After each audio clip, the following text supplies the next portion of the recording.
Hey, Shalom, you ever style? What's going on, Breeze? Hey, Slim Style, what's going on, Other one? Everything too wild. What's wrong? But that Passover demon is something else, huh? How you say that? You'll see. They gonna knock on right there. Oh, shit.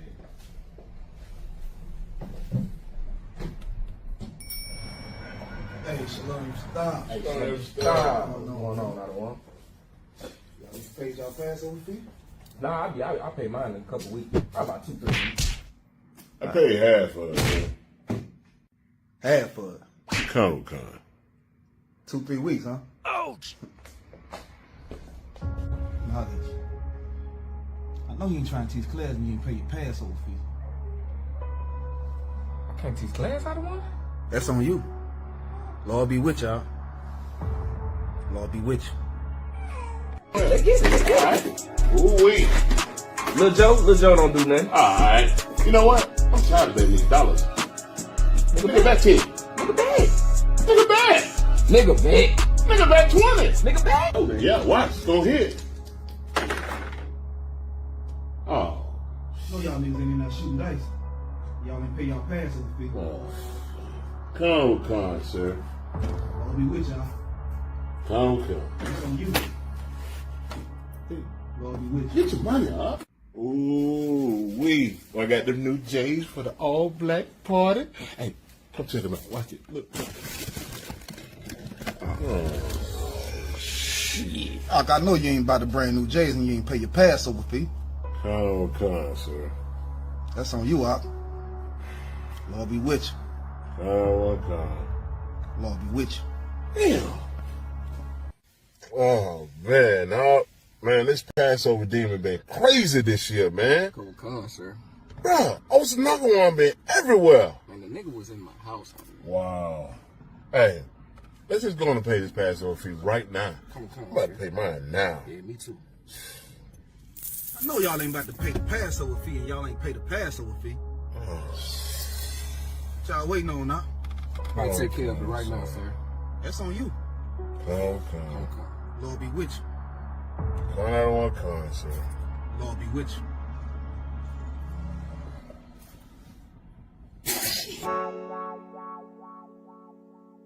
Hey, I don't give a lovely fuck about what them bitches gotta say. I'm a woman with a nigga till they put me in the grave. I don't give a lovely fuck about what them niggas gotta say. I'm a woman with a nigga till they put me in the grave. I don't care about what they say. Hey. Fuck with my Akima, fuck with my sister, then I got a problem, I'm never gonna miss you. I got 100 hanging out the AR, I got a 50 hanging out the pistol. He says.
Welcome to Atlanta.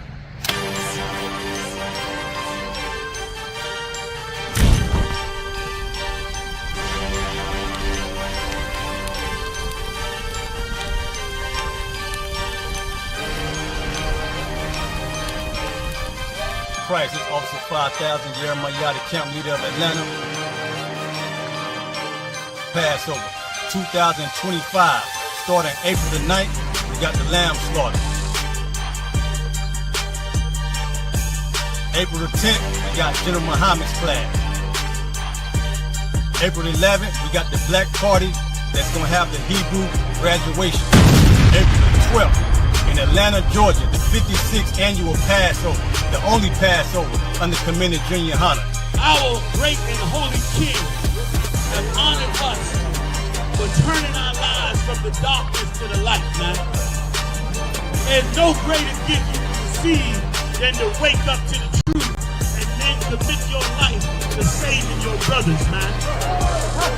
Looking in their eyes and seeing their faces and seeing what they've suffered and what they've gone through and seeing the end of it, man. It is a guaranteed seat in the kingdom of heaven, man.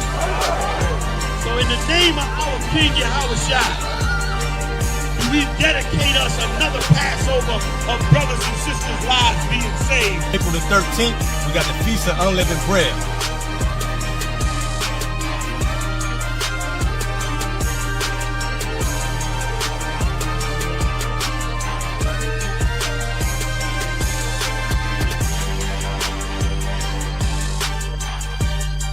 Shalom.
And I'm smooth with it, y'all the Zaka. You little body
Welcome to Atlanta.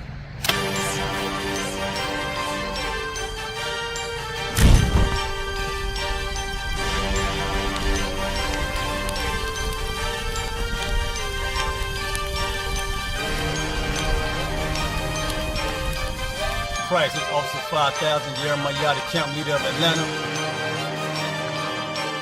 Passover 2025, starting April the 9th, we got the lamb slaughter. April the 10th, we got General Muhammad's class. April the 11th, we got the Black Party that's gonna have the Hebrew graduation. April the 12th, in Atlanta, Georgia, the 56th annual Passover, the only Passover under Commander Junior Hunter. Our great and holy King have honored us for turning our lives from the darkness to the light, man. There's no greater gift you can receive than to wake up to the truth and then commit your life to saving your brothers, man. Looking in their eyes and seeing their faces and seeing what they've suffered and what they've gone through and seeing the end of it, man. It is a guaranteed seat in the kingdom of heaven, man. So in the name of our King Yahushua, we dedicate us another Passover of brothers and sisters' lives being saved. April the 13th, we got the Feast of Unleavened Bread.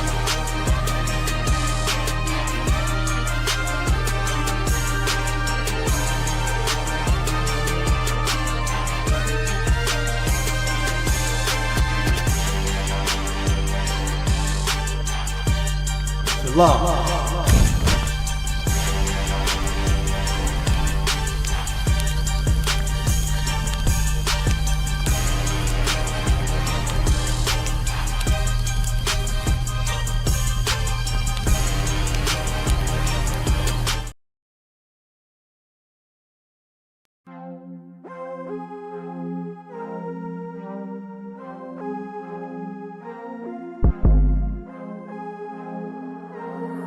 Chiago did it.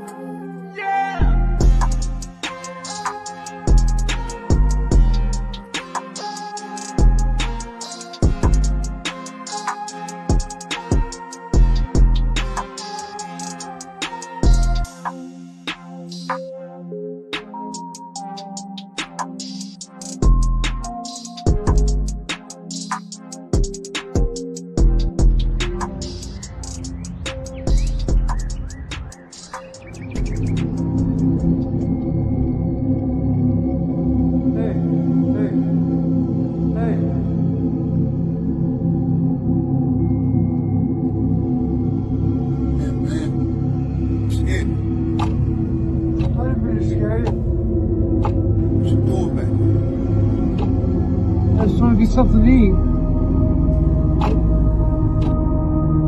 I got some change for you. Go on real quick.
Hey, listen, brothers and sisters, man.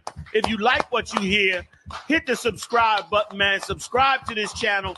And also, please, go to isubk.com and pay your tithe drop me some cash so we can move around this planet like we need to, man, and do the things we need to do. They're one west. They're one west. They're one west. They're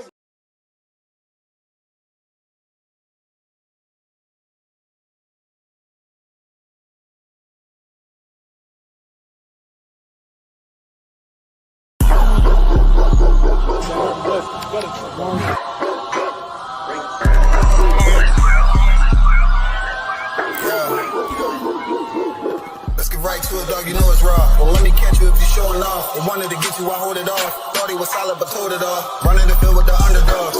Don't wanna get involved. I can admit it, I know what it's time when I'm tripping. I got every group. Niggas a fumble a bag. I get to the cash fast, gotta salute. I've been a hustler. Look how I'm coming up. You running your mouth, better run it up. I'm running this shit like a big dog. Living my movie, they pissed off. Pushing the law, cause we in charge. They gon' play this in the synagogues. How do I feel? I'm feeling great. Bigger the problem, the bigger the plate. Making my move, that shit gotta wait. Ahead of my time, keep it in line. Put on their face. I just learned to keep it all to myself. Wait, a couple of niggas that hang with me that'll bang for me. If I'm doing bad, never change on me. We the salt of the earth. We the motherfucking underdogs. We underestimated. You understand what I'm saying? I got tunnel vision. There's a bunch of ways I'm gonna get it. It's my way or the highway if you ain't fucking with it. Do what I say or go about your fucking business and take this money with you. I ain't dealing with no fucking children if they not my own. Going by myself, I'ma die alone. These bitches catch my wave and more just hopping on. They hear what I make, it starts to turn them on. I think it's sorcery, the way they ride the bone. The black magic stick, they stopping by my home when I'm not even home. I'd rather be alone, so I can conquer shit, and I can see it wrong. I just keep popping shit, cause I won't be here long. I'm hopping on the road, and get my knees along. She wanna drop it low, and get her eagle on. My new bitch bad as fuck, she look like me alone. I came up from the dirt, was born right under y'all. And just like God of wine, said I just want the ball. These niggas seasonal, I watch them leave and fall. The last gon' finish first, cause we some underdogs. They say the first shall be last, the last shall be first. Nigga, we gon' rule this kingdom, nigga. This one west. Ride to the sunset, slide to the moon fall. Boss all said ghetto, then I got him, that's my doggy dog. Don't bark, gotta mean bite, we them underdogs. Off the wire, 5 yards, I'm pressing all of y'all. 9 niggas up like I'm director from a casting call. I don't give a fuck, you want beef, neck to all of y'all. UPK priest, lace up boost, then it's time to ball. The clip name Winnie, all these shells, I'ma let them fall. Niggas claim they better than like who they think they better than. One West soldier, best believe we got that medal in. Last name Cannon, cause I still got them drummers in. Kept I set that trapper, hell yeah, I'ma let them know. Underdog, you niggas trippin', we'll be poppin' on you sniffin'. Real crafty with that smithin', locked in on the mission, rockin' all out. Who the type to hop out, you be bitchin', cop the crew time. Now the Glock, glitch it, nigga.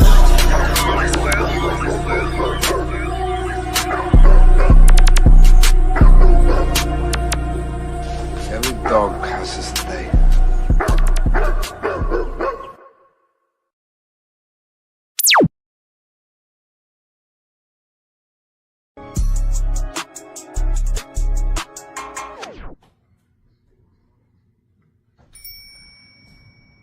Hey, she on your style. What's going on, Breeze? Hey, some style, what's going on? I don't want. Everything ain't too wild. What's wrong? But that Passover demon is something else, huh? How you say that? You'll see. They gonna knock on right there. Oh shit.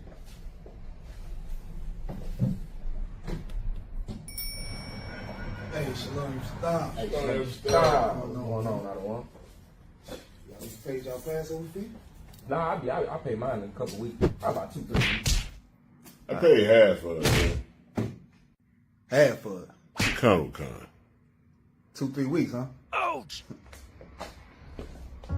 Knowledge. I know you ain't trying to teach class and you ain't pay your Passover fee. I can't teach class out of one? That's on you. Lord be with y'all. Lord be with you. Let's get it. Ooh-wee. Lil Joe don't do nothing. Alright. You know what? I'm tired of betting these dollars. Nigga, pay back 10. Nigga bad. Nigga back. Nigga bad. Nigga back 20. Nigga bad. Oh, yeah, watch. It's gonna hit.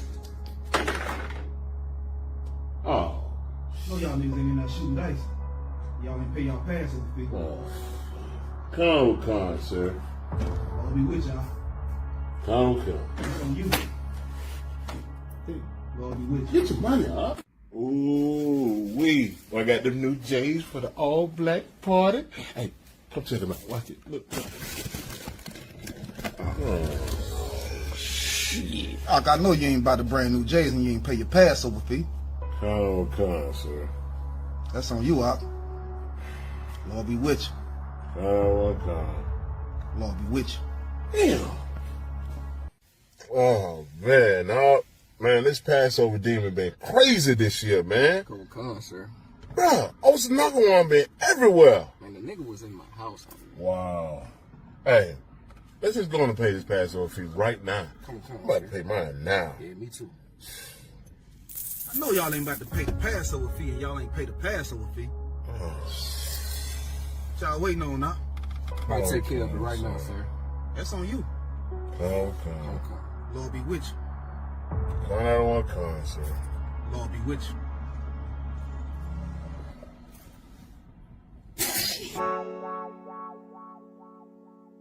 Hey, I don't give a lovely fuck about what them bitches gotta say. I'm a woman with a nigga till they put me in the grave. I don't give a lovely fuck about what them niggas gotta say. I'm a woman with a nigga till they put me in the grave. I don't care about what they say. Hey. Fuck with my Akima, fuck with my sister, then I got a problem, I'm never gonna miss you. I got 100 hanging out the AR, I got a 50 hanging out the pistol. He says. Hey, listen, brothers and sisters, man. If you like what you hear, hit the subscribe button, man. Subscribe to this channel. And also, please, go to isubk.com and pay your tithe. Drop me some cash so we can move around this planet like we need to, man, and do the things we need to do. They're one west.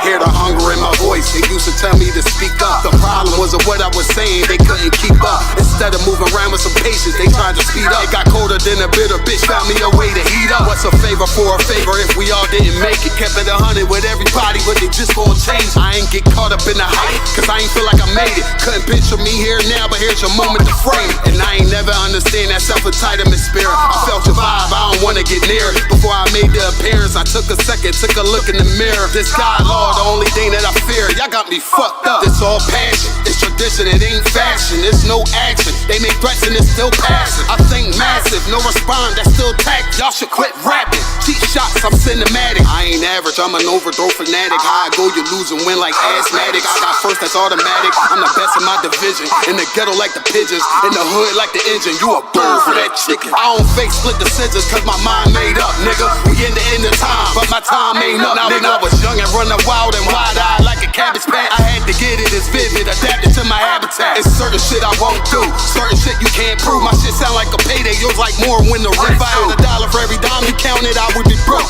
Watch it be close, got a better chance, boxing the goal. And they know I'm raw, and they know the squad, and I'm feeling large, still in charge. I don't make a follow, I follow the law. Standing tall like they here on Mars. I just got a call from my bro, he behind the wall, told me let it off. Niggas lying for some cat, I got a different line in me. Everybody intimidated, I got that God in me. You get focused on them dimes, I'd rather keep my nine with me. Help me get this off the ground, just know you won't fly with me now. I try to make the news, I ain't playing by the rules. I've been trying to play it cool, but that ain't gon' be the deal. Y'all out here looking like fool. Home the truth, I ain't never had to choose. I'm trying to get beamed up, man, y'all trying to make the news. I ain't playing by the rules. I've been trying to play it cool, but that ain't gon' pay the bill. Y'all out here looking like fool. Home of the truth, y'all ain't never had to choose. Trying to get beamed up, man, y'all trying to make the news. I ain't playing by the rules. I've been trying to play it cool, but that ain't gon' pay the bill. Y'all out here looking like fool. Home of the truth, y'all ain't never had to choose. Trying to get beamed up.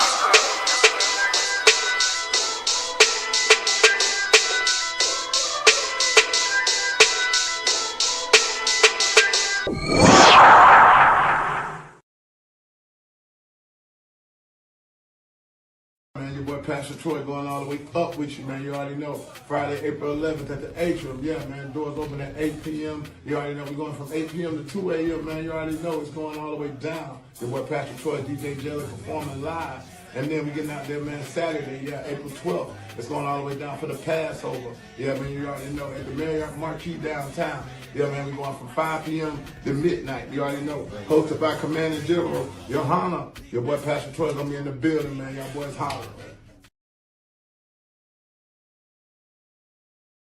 Man, your boy Pastor Troy going all the way up with you, man. You already know. Friday, April 11th at the Atrium. Yeah, man. Doors open at 8 p.m. You already know. We're going from 8 p.m. to 2 a.m., man. You already know it's going all the way down. Your boy Pastor Troy, DJ Jelly performing live.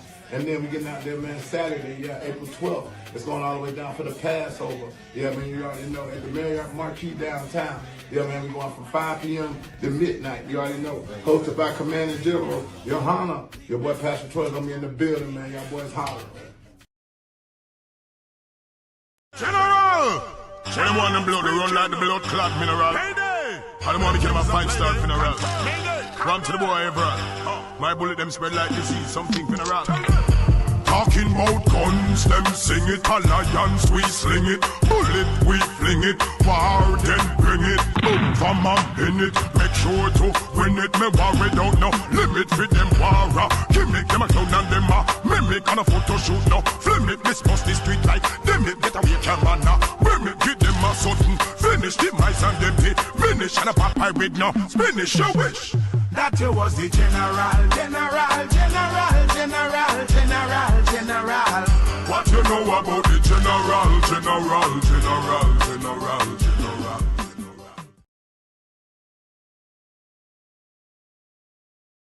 Welcome to Atlanta.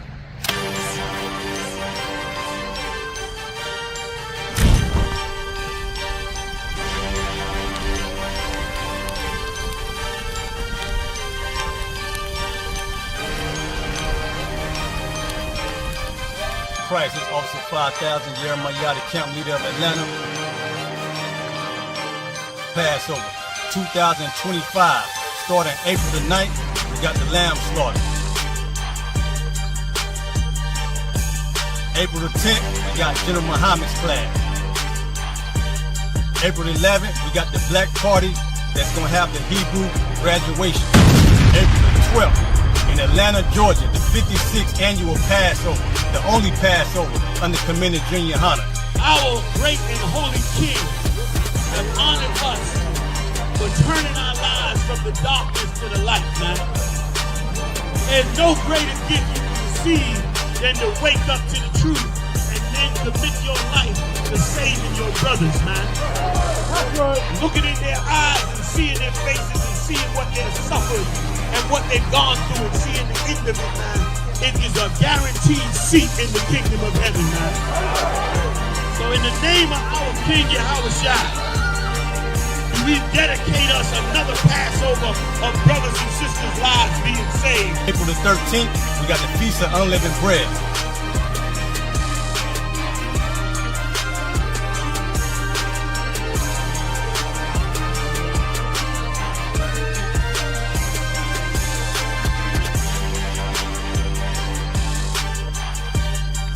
Shalom.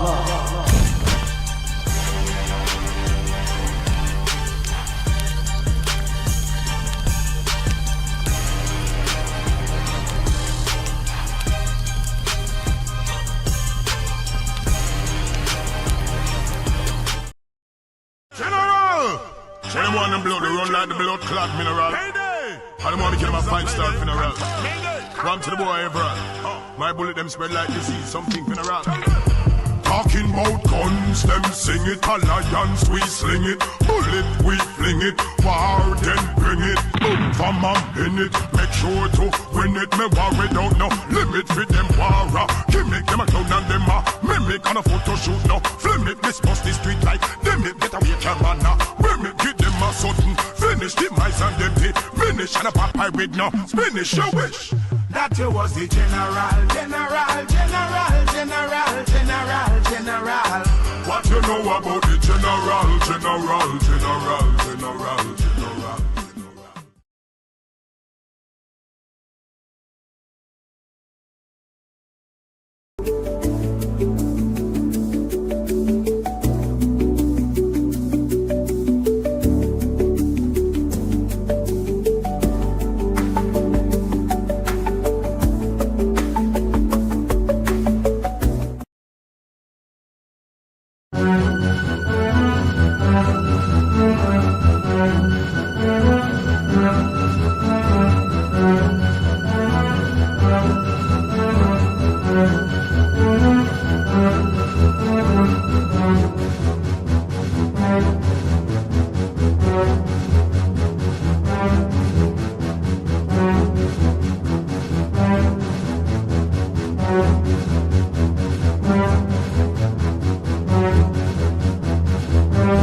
What's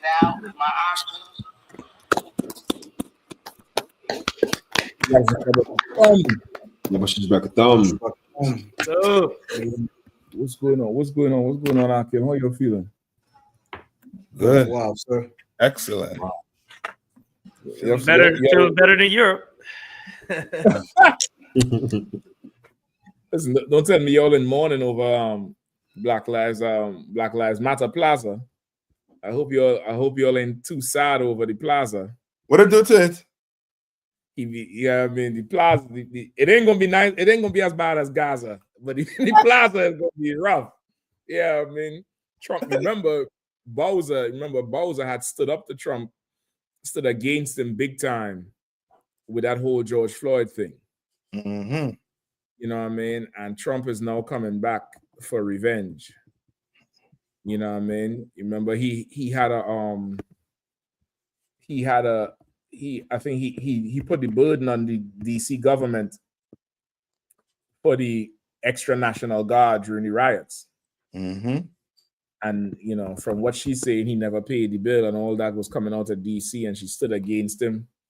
And you know, they passed the whole bill and get everything ready for that Black Lives Matter Plaza, and that's right in front of the White House. That's on 16th Street that leads you straight down to the White House.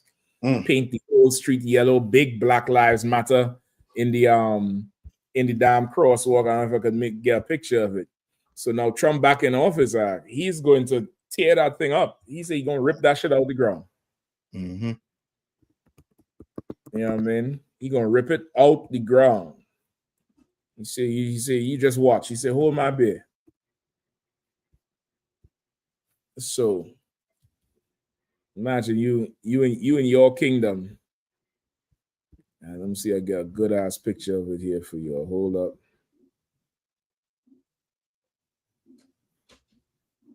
I'm trying to get it, but it's on 16th Street, all the way down to where the White House is.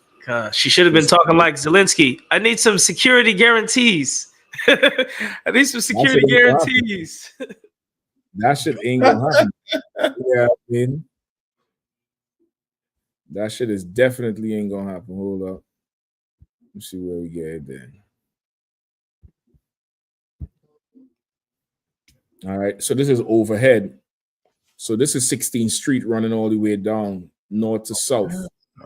And the street is crossing down here at the bottom of the screen is 8th Street. And once it cross 8th Street, that would be what the north side of the White House gate is right there. You know what I mean? The north side of that White House gate is right, as soon as you cross the street, you're coming all the way down. So this whole thing is Black Lives Matter Plaza. And they got bollards and it's all yellow and they changed the name of the section of it. Trump and them say they ain't having that. Trump and them say all that shit is over with. It's a done deal. You Negroes had your time. You know what I mean? And that's the end of that. They ain't going for it no more. You know what I mean? They should have got it done under Obama. But we forgot. Obama said he can't do nothing for black people specifically. Yeah, basically. So basically, they're running you in a circle, black man, in this government. Listen, that's why y'all need to tune in not this coming Saturday, but the following Saturday. Commanding General Hanna going to be taking, head on that Enrique Tarrio for the third time. Give him a hand. For the third time. Yeah, I mean, with the Proud Boys, leader of the Proud Boys. I saw in an interview, the leader of the Proud Boys, he said that he's no longer going to be identified as a leader because he said they're going to have a new tactic now to not let the public know their structure. Yeah, I mean, I'm like, this nigga, he playing too much Call of Duty. He playing too much Ghost Recon. He playing too much of that. Too much Tom Clancy. Yeah, I mean, nigga, you get out of jail free. Just go drink a beer. Go drink a beer. So you know what I mean. But yeah, Trump he ain't want this again. You see Black Lives Plaza Northwest. He look at him. He's like, look at this thing here. Nah, we're not having this. And all these expensive hotels over on this side here. Yep. these $400, $500, $600 a night, $1,000 a night hotels down here. Like, this is in the rich of the rich. On this spot here, Trump said I think they're going to call it Liberty Plaza for America. Mm. You know what I mean? So, Salaki, if I may, sir. Come on. And let this be a lesson to all you blackity black, politically involved Negroes who get online and say you don't give a F about who the real Jews are and who the Israelites are, and you think the solution to our problems is to be politically active. Yeah, see, you thought this meant something. The scripture says a gift destroyeth the heart. You understand? But oppression maketh a wise man mad. You couldn't understand our anger, our righteous anger in the UPK, and why we refuse to vote. And you let little meaningless gestures like this deceive you into believing that this place would change from the way it's always been. And you're seeing now that we were always right. We living in a time of I told you so. I'm just going to get that shirt made, sir. So like it. We living in the time of I told you so. You understand? You sat and thought you were so much more intelligent and so much more wiser and smarter than us. And we were just crazy niggas that yelled at white people on the corner, and you felt puffed up that you participated in politics and you voted and you politically versed and all that. You don't understand real power, dummy. You're a slave. You understand? At the drop of a dime, power concedes to nothing but power. And that voting and all these political gestures to get you to placate to you, it meant nothing. And the proof of it is how easy they're able to undo it. If it was meaningful, it wouldn't be this easy to undo it. It means nothing. It meant nothing. You should put your stake into something that can't be corrupted, that can't be undone, that can't be destroyed or taken by thieves.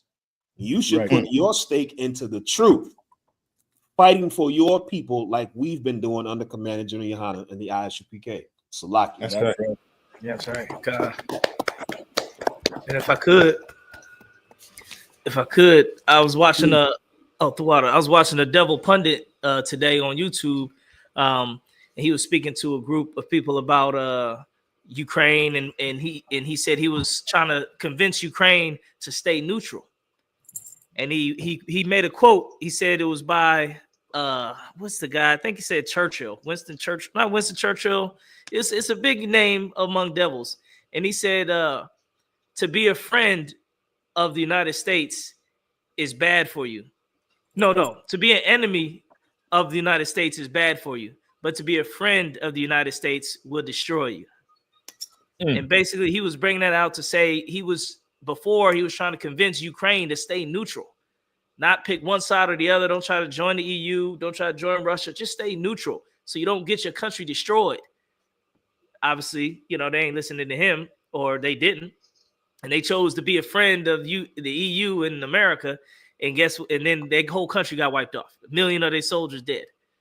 You know, the whole half their country is gone. So if that happened to Ukraine, Ukraine could have looked at black people and said, well, look, black people joined America and look how it helped them. Hispanics joined America. Look how it's helping them. Native Indians joined America and look how it helped them. Right. Everybody who joined America gets destroyed, and America's enemies get stronger. Russia getting even stronger. They talking about the EU is 50 nations strong, and Russia's holding its own against all 50 of them, at least all their money. They talking about China's AI is about to take them to the stratosphere and make them number one. Their innovations in AI.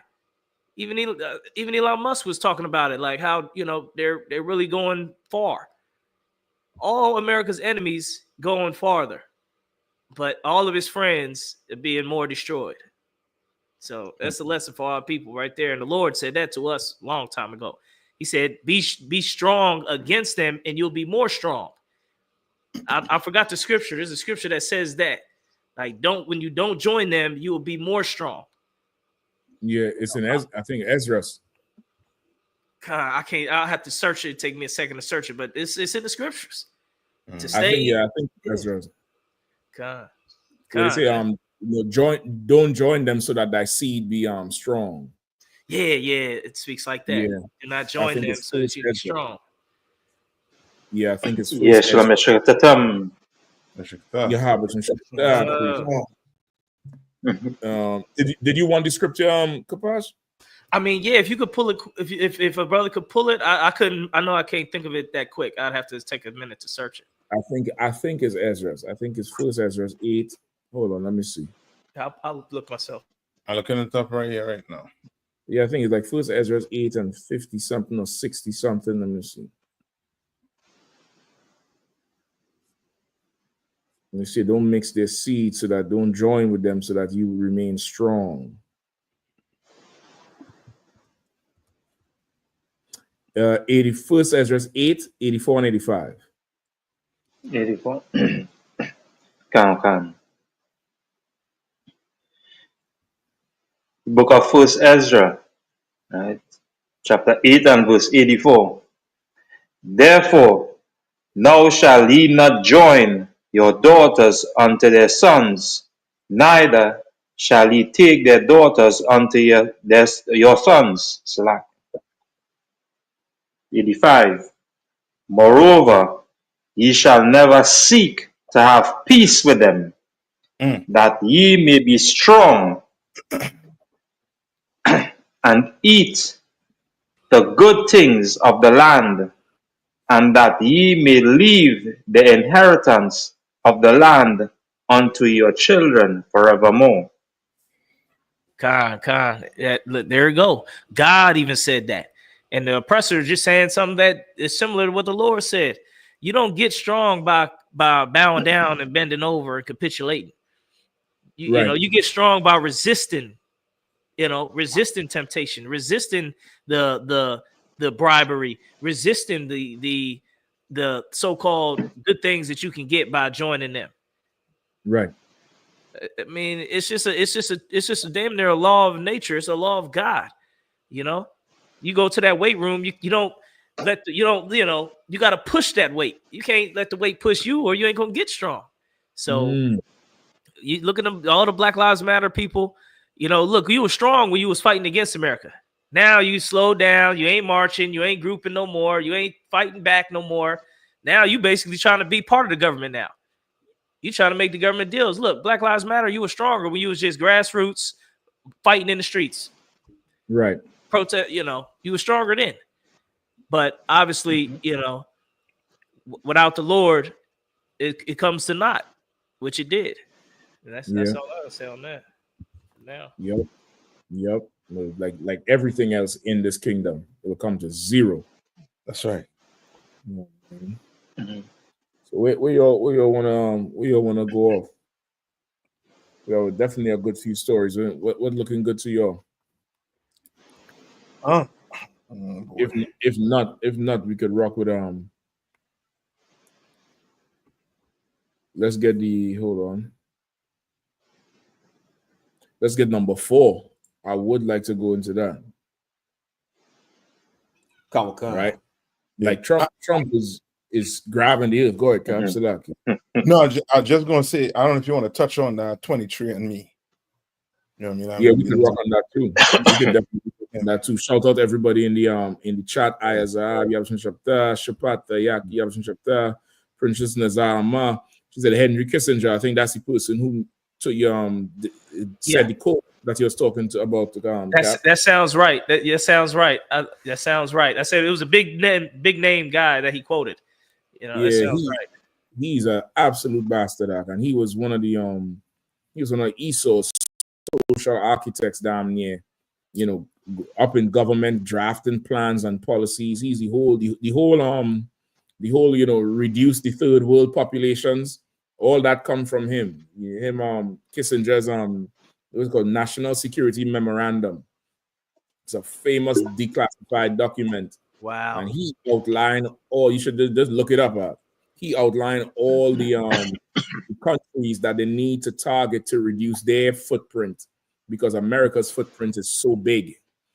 And say we got to target them through different things, to population control and the genocide and the abortions and all this type of shit, birth control.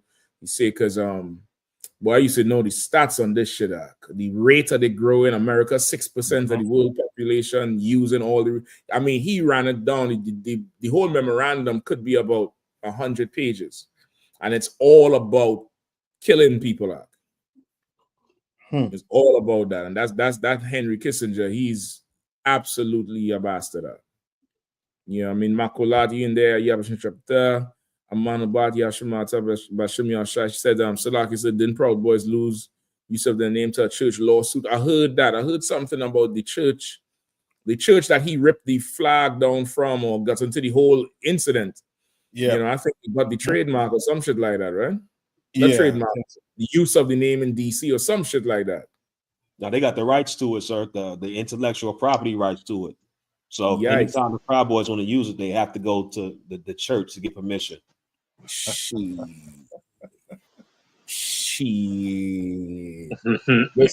now you see why Trump acting how he acting. It's insane, you know what I mean? Adolphus Last Shalom Priest and everybody else in the chat, Young Man Davion, you there, Yabshin Chapter, Thakaya Bath, you know, Thalaya UPK, Hebrew Dave, Bond Dog, Hebrew Dave Kayadwan, keep rocking by Yana, Princess Zara. We're gonna catch the rest of y'all as y'all chime in, all right? Somebody else was gonna say something. Go ahead. If not, like, we could start with number 4 if you all don't mind. Kawakan. Trump gives Chevron 30 days to stop pumping oil in Venezuela over Maduro's stalled reforms, migrant returns. The Trump administration on Tuesday gave Chevron 30 days to stop oil production in Venezuela after Washington accused President Nicolas Maduro of not making progress on electoral reforms and migrant returns. President Trump reversed a Biden-era license that allowed the oil giant to operate in Venezuela despite U.S. sanctions, a U-turn from January when the White House appeared to be making progress with Maduro. The Treasury Department gave the U.S.-based oil giant an April 3rd deadline to pull up stakes, much quicker than the usual 6-month wind-down period. Closing down Chevron's operations in a month is an almost impossible task. Jeff Ramsey, senior fellow at the Atlantic Council in Washington, told Bloomberg, I would bet the administration is leaving space for the license to be renewed in April if new terms are negotiated. In a statement, Chevron said its business in Venezuela complies with all laws and regulations, including the United States sanctions imposed during Trump's first term. We are aware. So if I could, Salaki, Trump, he's absolutely tightening the chokehold on the world. Right, he had the whole world in a Nelson figure 4, and he's not stopping. He's not stopping because who gonna stop him? Yep. He's not stopping for one reason and one reason only. Who is going to stop him? He wants Maduro. Remember, they try to kill Maduro. They try to starve him out. You know, they try to sanction him out. This is what two leaders that Maduro done won against. The first one was Guaido, and then the second one, is this a woman he fighting against now, or is another some old devil? So like I said, I believe it's our next dude now. But our next guy. Yeah. And so like I said, if I may, on even on this and all too, because now this having a big impact right now on Trinidad as well too, because it had a deal that that the government was looking into, which are called the Dragon Field, right? And this deal now is where Trinidad, the economy would be boosted now, because again, anybody that know the history behind oil and gas now, and this is something that would have been boost the economy back, or put it back on terms now, because due to the pandemic, right, COVID now, the economy had a great decline, and even closing down the refinery, which everybody know that we produce or we refine our own gas now. So the prices of gas here was more or less like cheap. In other words, to throughout the world. And because now that refinery closed down, now we start to import gas, from different countries now, right? And being so close to Venezuela, this was always an asset to America, where they would basically come here like a hub now and Right. basically go to Venezuela, without going direct now. And just recently, the prime minister now seeing that Chevron, as I say, I think the base in California, the prime minister made a trip there, like he going to do business now. Not at a whole bacchanal thing going on right now with this, because now if this come and happen, now the deal that or the platform that was built, it will have let me say a chokehold whereby no gas or no production would take place within that period of time unless this thing clear up. Then, but all in all, right now, if this thing take place, the country will be furthermore into, let me say, a place where it done in a recession already. It will get Right. more harder right now. Yeah. Man. It's like, And this year I think is the Dragon Field location up in the top left of the field where it says Dragon. So that's is a depositor. It's a depositor against oil and gas because they have different fields, and you see all the pipelines coming into Trinidad. And right at the bottom here, this landmass here is Venezuela. That's how close Venezuela is to Trinidad. Yep. So that, go ahead. No, I'm just agreeing with your cap. Oh, no sweat, no sweat. Yeah. So that whole thing with that Chevron, cutting that off, it's ruining business for Venezuela. And because of what happened in Trinidad with the COVID and how, I think prior governments done, sold out certain parts of the refinery that would produce downstream products from the oil that they, drill from offshore. That would put things at a standstill when so many people was looking forward to another oil boom. You know what I mean? And like the Bible says, you'll build a house and can't live in it. Curse shall thou be in the field, and curse shall thou be in the city. And what's the name of the oil area? So up Dragon Field. Dragon Field. And so like yes, one more thing, if I may. And this even spur more tension. I see, like as I say, how the map situated there right now. When you go lower down or just right beneath, let me say you'll see Guyana, right?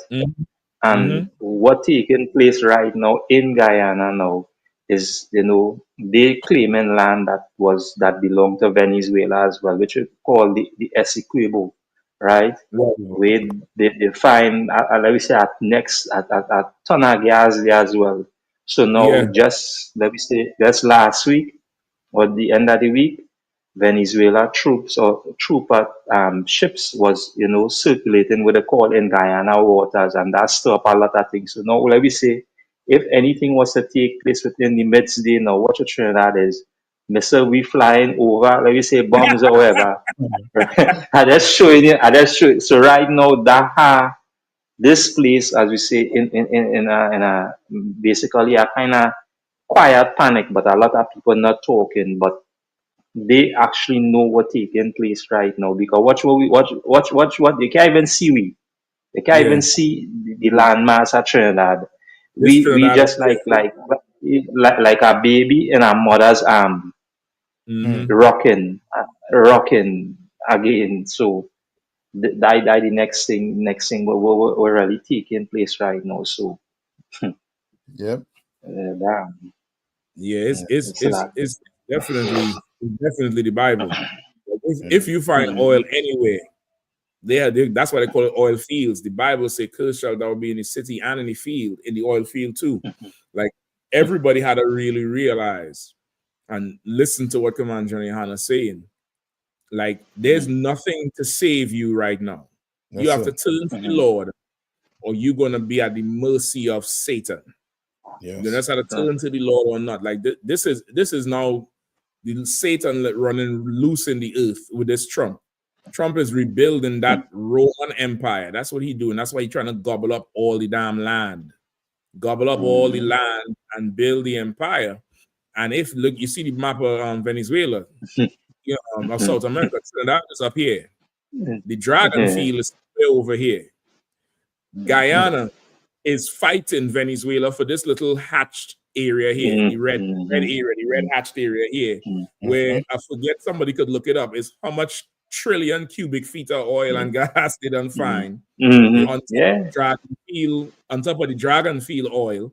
Venezuela already producing oil, and they have other oil deposits somewhere up here as well.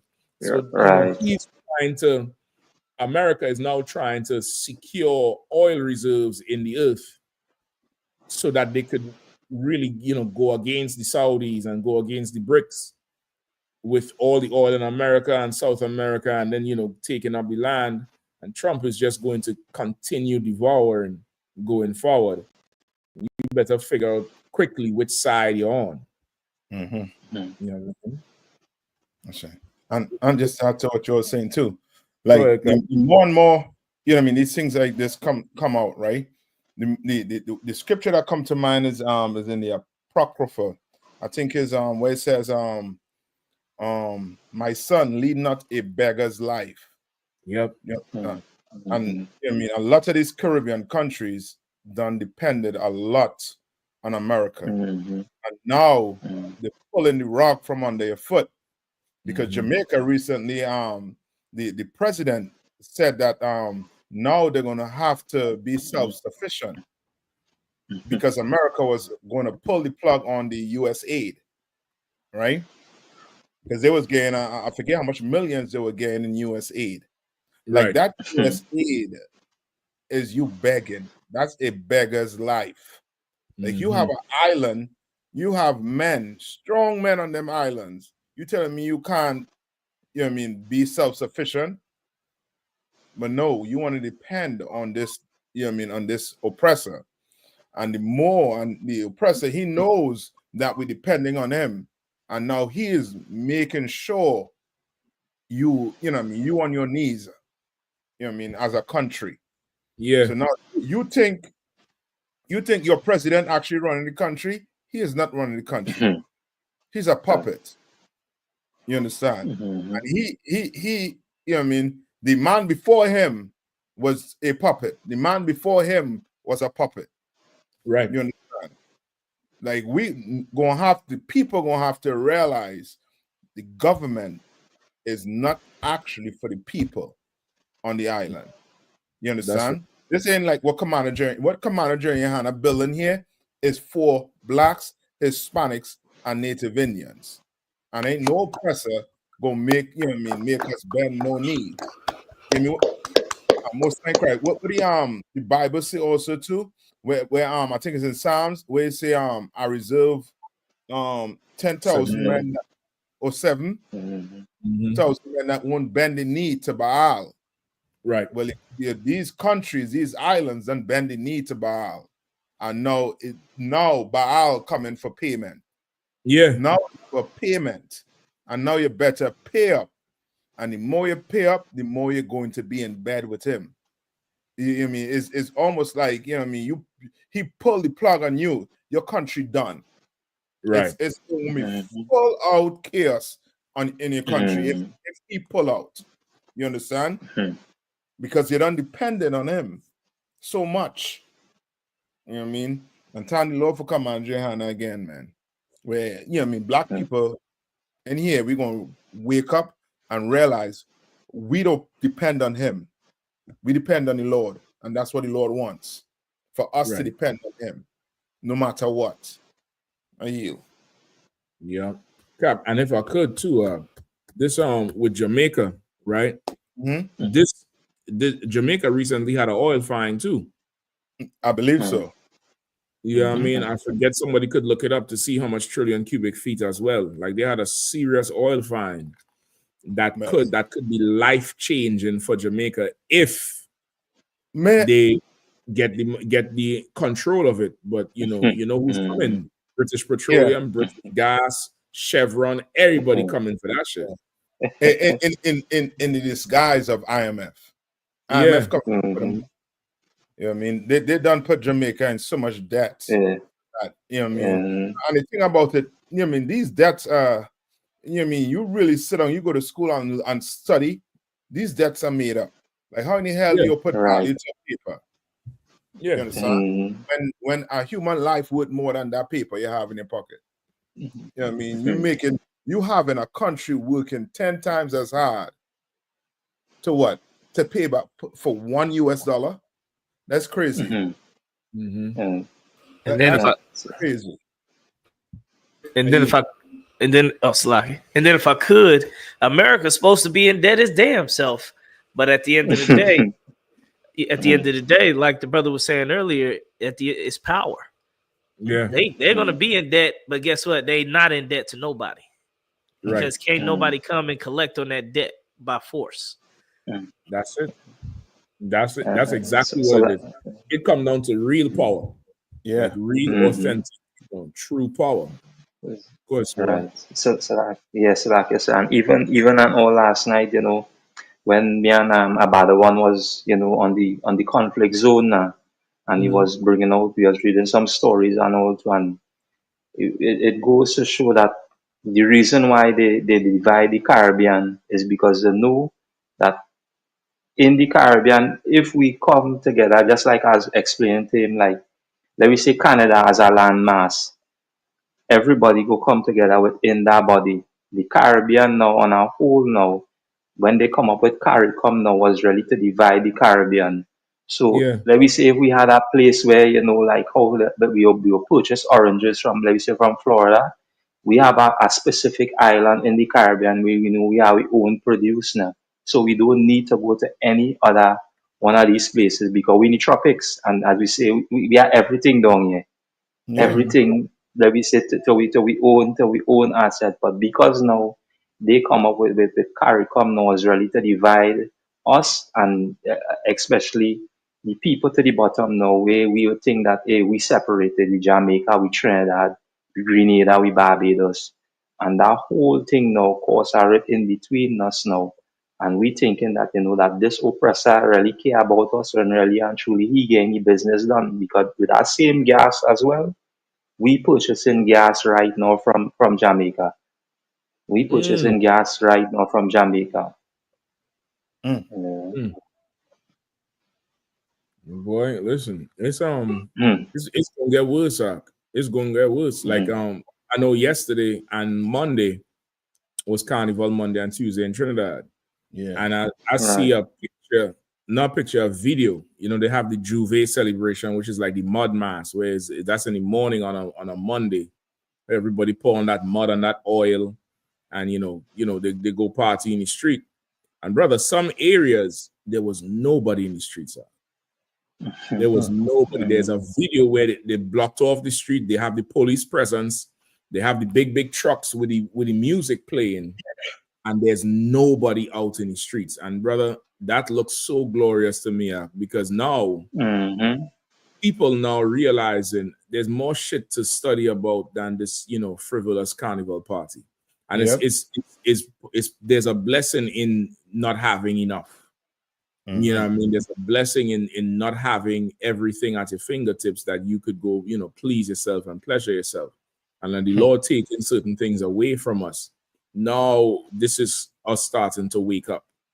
You know what I mean? And the person on the tape was like, damn, ain't nobody out here. There's 5, 6 o'clock in the morning where everybody at. When normally it's throves of people in the street are. I mean, there's no paint on the ground, no mud on the ground, there's nothing on the music playing, and it's like, that's what it is. Like there's a scripture that says, I will famish the God of the heathens. You know what I mean? How is the Lord going to do that? He's going to feed. Famish means to make hungry. The gods of the heathens are idols. How is he going to make them hungry? By making the people that serve the God hungry. And this is not gloating or anything, but this is recognizing our opportunity. Like this time we're living in here, it's more about recognizing the opportunity than trying to entertain the thought of how uncomfortable you are or what you don't have. Now you have an opportunity to stand on your own 2 feet, to get with your people and create something that you never had. That freedom to, serve your God. That freedom to serve your God and build your people. You could create that thing right here in this little space these oppressors fighting in. But boy, the pleasures of sinner. Pleasures of it. Imagine all this going on, dragon field, ships in the ocean, planes flying overboard, and people still had the time to go be half naked in the street for the last 2 days. Doing every sexual, thing they could think of and imagine. Imagine, like how to stop that? Famine. That's how to stop it. And it's coming to every city, everywhere in the world. It's not unique to the Caribbean or South America. It's coming everywhere. It's coming everywhere where you are not white. That thing is absolutely coming because Trump is tightening his grip on the earth. That's right. Salaki, that's it for me. All right. Any more on the article, or we could move on? That's pretty much it on the article, sir. Yeah, most incredible. Listen, Maduro holding on for a long time, Mark, but with this type of power Trump have, he might want to increase his security. He might want to increase his shema, brother, because Trump playing for all keeps, all keeps. Remember that he was the one that flew the drone into, or that was Chavez? One of them they flew a drone into, and the drone blew up just by the president booth. It was some rally they had, and they tried to assassinate one of them. That might be Chavez, because I hear Maduro, like Maduro life in danger like that. Not this wasn't recent. This was earlier on. I think either when Maduro just came into power. I believe it's when Maduro just came into power, or it probably is Chavez. Hold on. I think it was Maduro.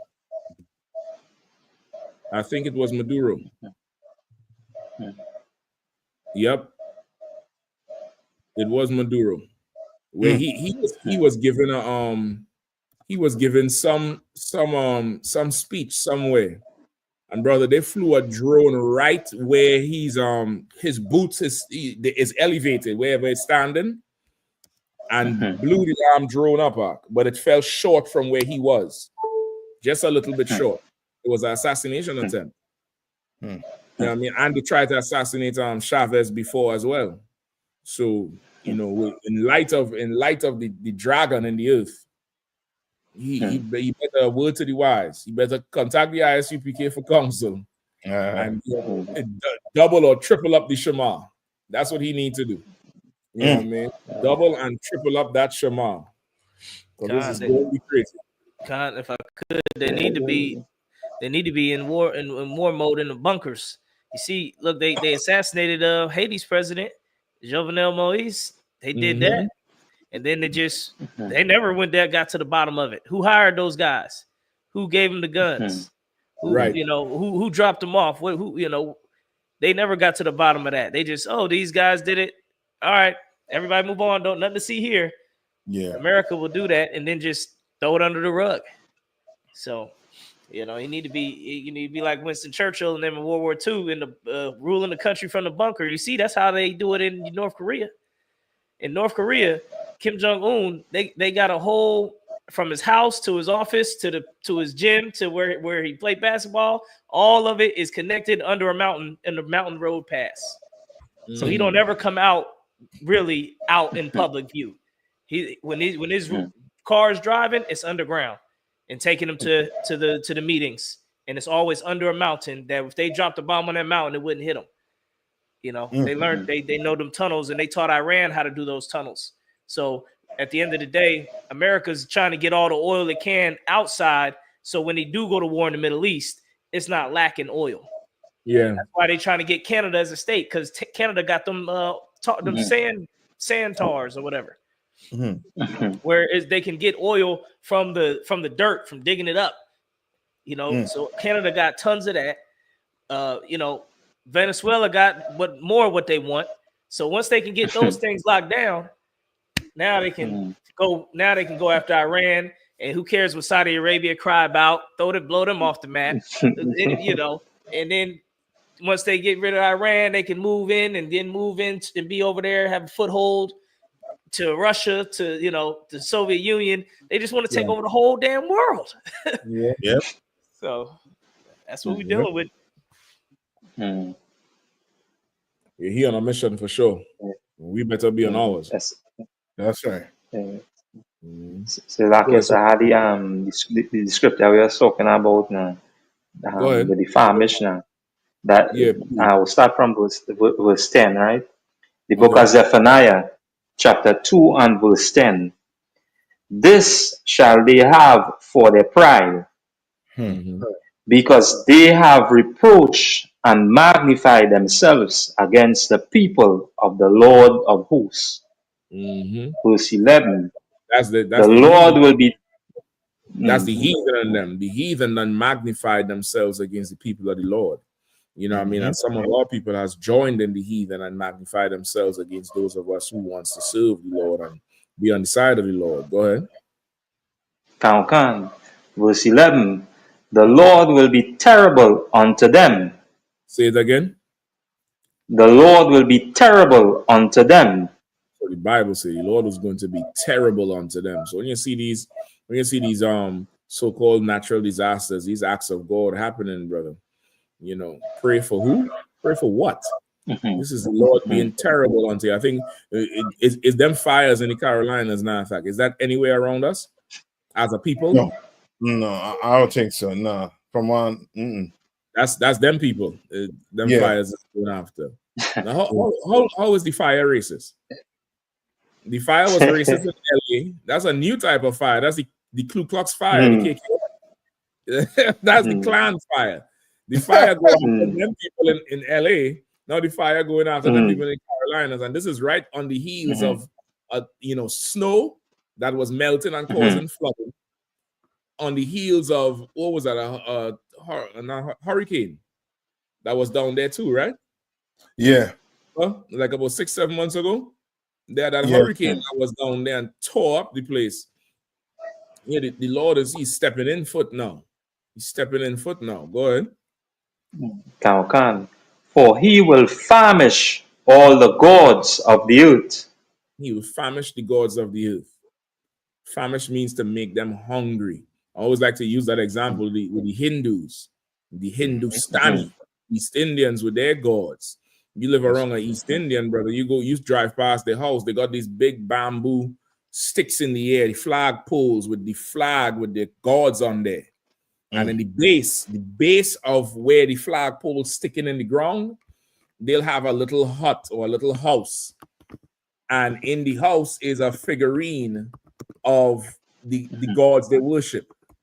And every morning they would come out and put milk and and cookies and bananas and stuff right there for the god to eat. Well, how is that god now going to get famished? By making the people in the house go hungry. By bringing hard times. You know what I mean? Hard times and no oil deals. And imagine in Trinidad you got Lamborghinis on the road, Ferraris, Porsche.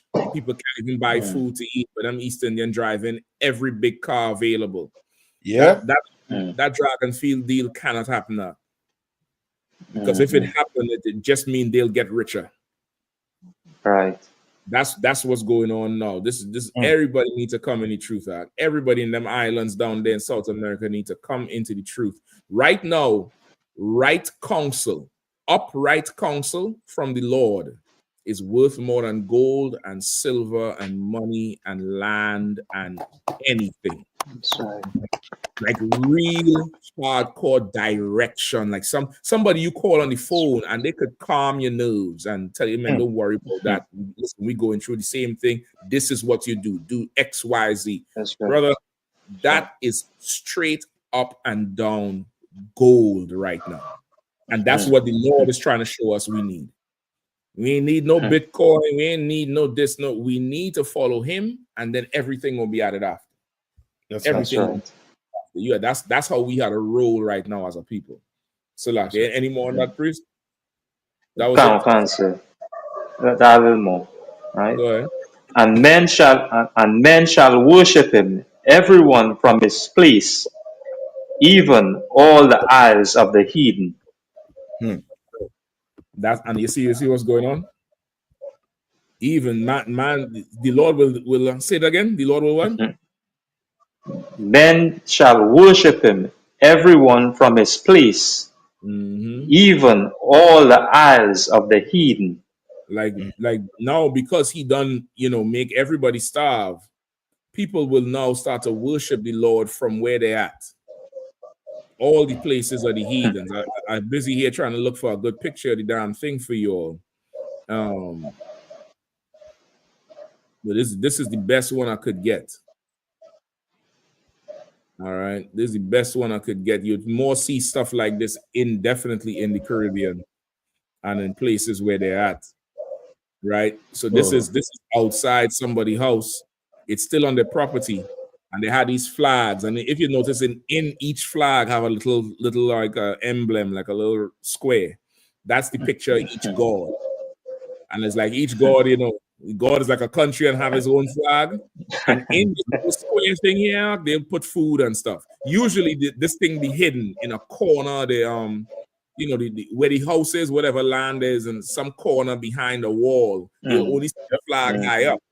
But when you go and you see the little temple, some little figurine temple with gods in there, and brother, they come and put milk in there and put bananas, and that's how these heathens are. Even in them Chinese restaurant, they had the Buddha there, and they give water to the Buddha. You know what I mean? And light a candle for the Buddha and stuff. The Lord saying He gonna make these gods hungry by making you hungry. That's right. right. And because we done following these heathens, we get the brunt of it too. We That's get right. the brunt of it. You know what I mean? To water too, so And the last. we all want to go now. Where you want to go next? You want what's that one you say? You want to knock, huh? That 23 on me. 23 on me. All right. Yeah, so there's a question in the chat too, sir. I saw it too, Kazak. I saw it and I want to pause. All right. He said, yeah, we know what the mark of the beast is in Revelation. We understand what the mark of the beast is. This is what I want to ask you. What mark does a man have who lets a woman run in his behind with a toy? What mark does a man have who allows his men to rape 9-year-old babies? What mark does a man have who teaches men that they could buy prostitutes and sell and have group sex with prostitutes before going on the street with Bibles? Tell me the mark that man has. That's what I want to know. Do you tell me that? We talk about Revelation. All right, we talk about that. Let's go. Salaki, there is no 23 story number 23. Salaki. Yeah, there's a 23 on me. I think not 23 on me. What is it called? You talking about the DNA type thing. Oh, okay, Salaki. I thought you meant the number 23. Okay, Salaki. Salaki, sir. I've been locking on the mark of the beast right there. Yes. He said, I asked you first. Forget who asked who first. One of y'all is letting your woman bend y'all over, and I need that explained before we talk about the mark of the beast. Let's forget about that. Yeah, I mean, let's talk about that. Go ahead. That might be a hard question, pun intended. Yeah.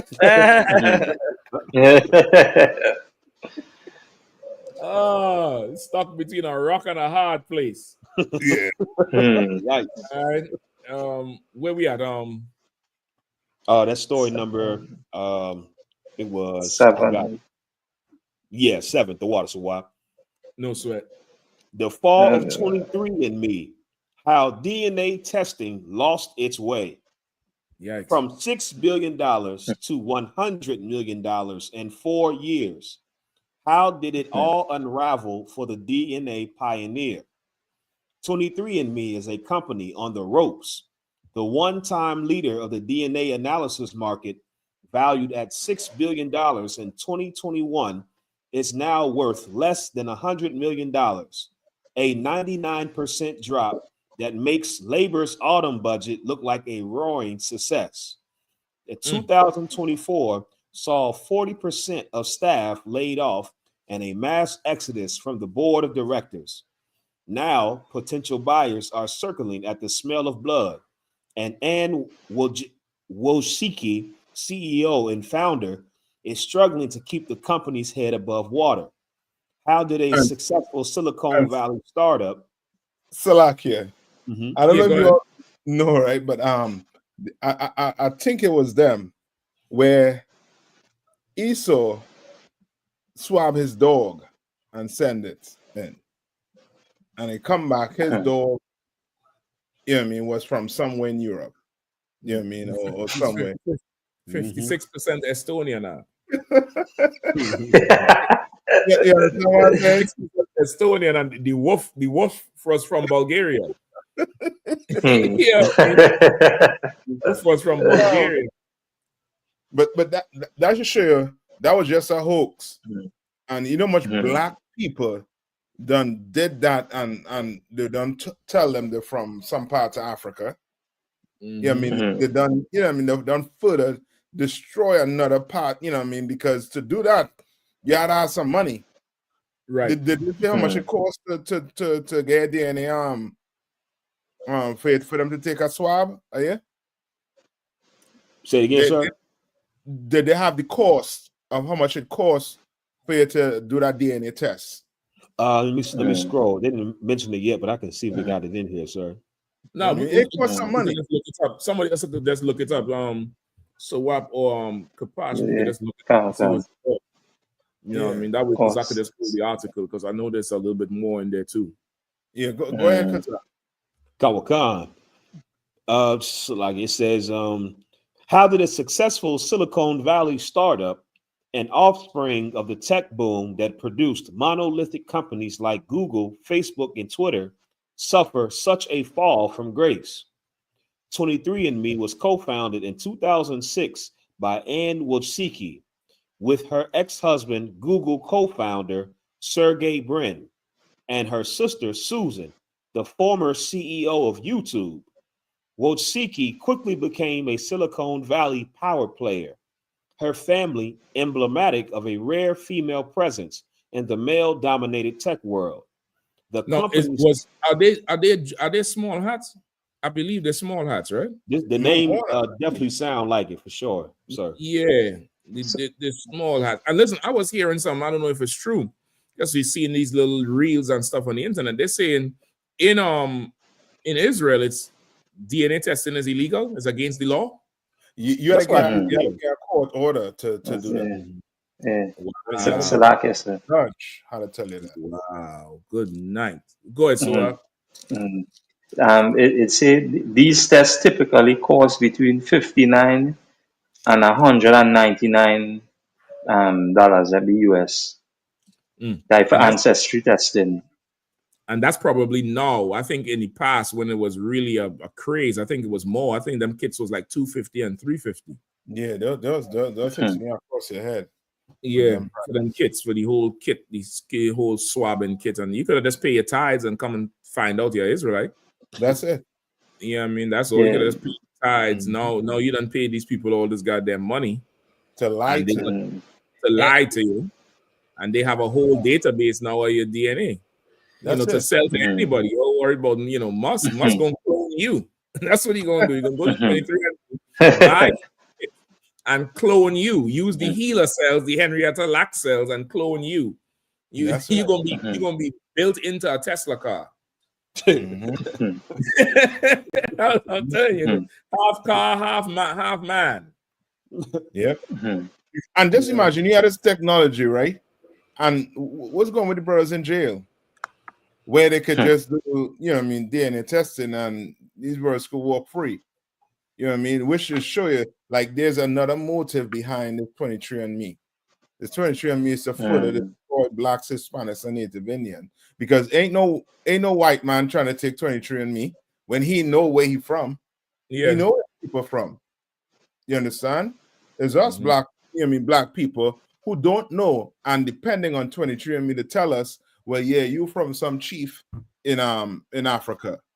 You understand? Nigeria or Cameroon. You know what I mean? Or these, you know what I mean, these African countries. That's like rename the people country. Man,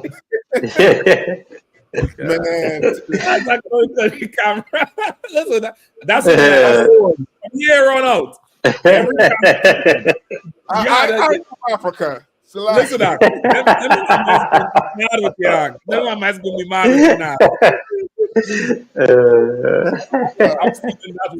I'm stealing that one. For sure. It's a lucky if I could. And two things. For one, it's a very profitable business model. They said $6 billion. You send in $200 for the piece of paper because they're gonna print out a piece of paper and look at your name and look at that's what Henry Louis Gates. I was watching him and he was talking on a show about, I think they was doing Oprah's DNA or some famous person's DNA, and this was like an interview, and basically he was saying they got the DNA and they didn't run the DNA. They just automatically just gave her some paper. He's like, hey, you ain't gonna, are you gonna run it? He's like, no, it's no need. And he's like, all right. You know, and he made a joke about it and this and that, but you paying all this, you paying $200 and they just print out a piece of paper and send it to you and say whatever. And then the second thing about it is the main country where the slave coast was at, where the slave coast and the ship area was at, the main land that they keep the name under wraps. Nobody know, no black people know about this country.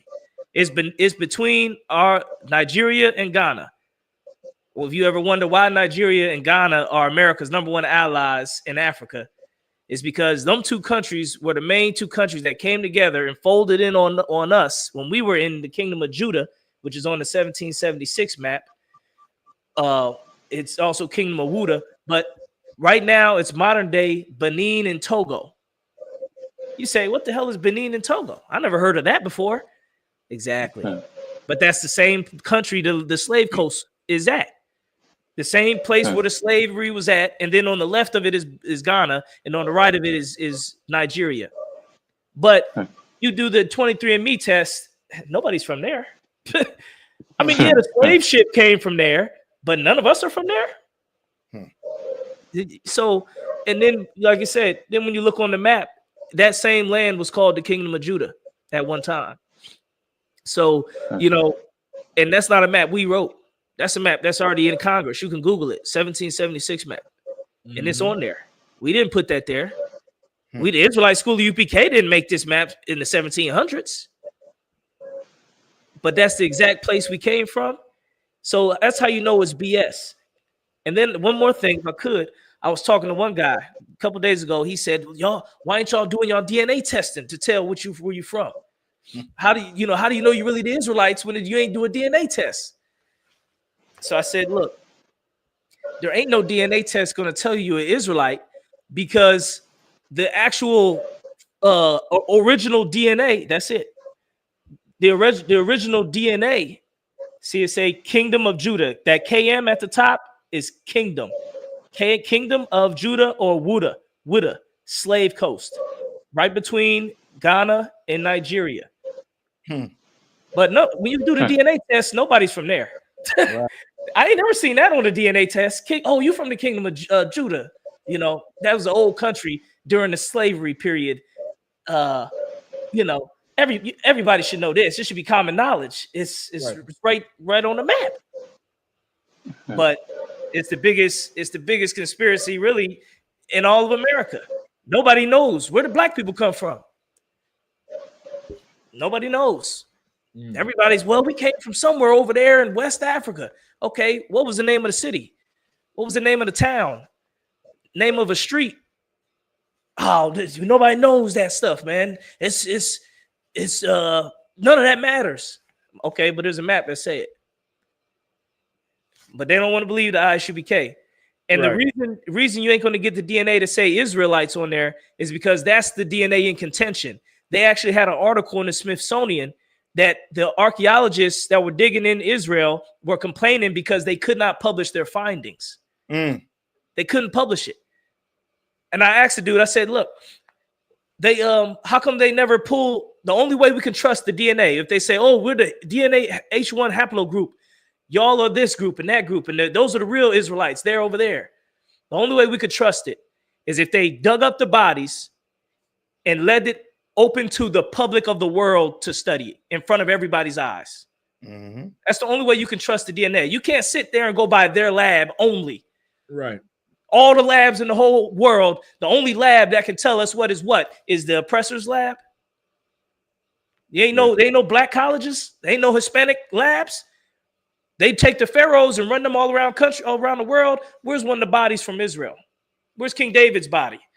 King, we don't want you to dig that body up, but you could dig up anybody. His grave's over there. But you ain't never see a body of that. You ain't never seen that be studied. You never will, because you'll see a black man coming up out that damn grave.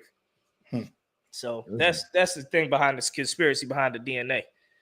You know? Yeah, they already know that whole DNA thing is nonsense. It's easy. It's easy it works better in the justice field and the criminal field.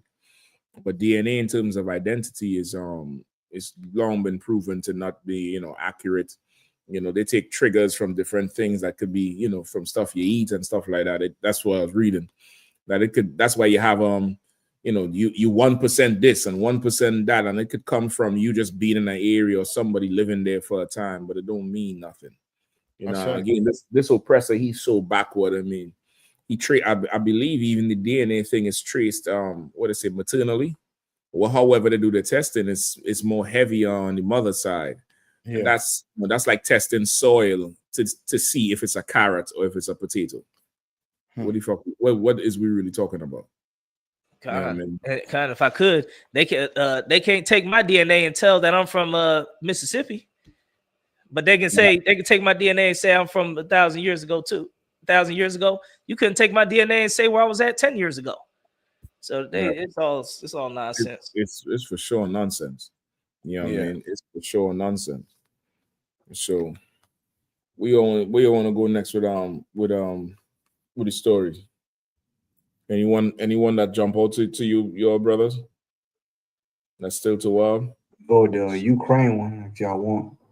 Yeah, man. Shit. We gotta talk about Ukraine until Zelensky yield. Yeah. Trump say you ain't got no cards. That nigga can't even say uno no. he ain't have a reverse card, a draw four. He can't even say uno. He ain't got no cards on the damn table. That's a rough one. That's a rough one for him. No.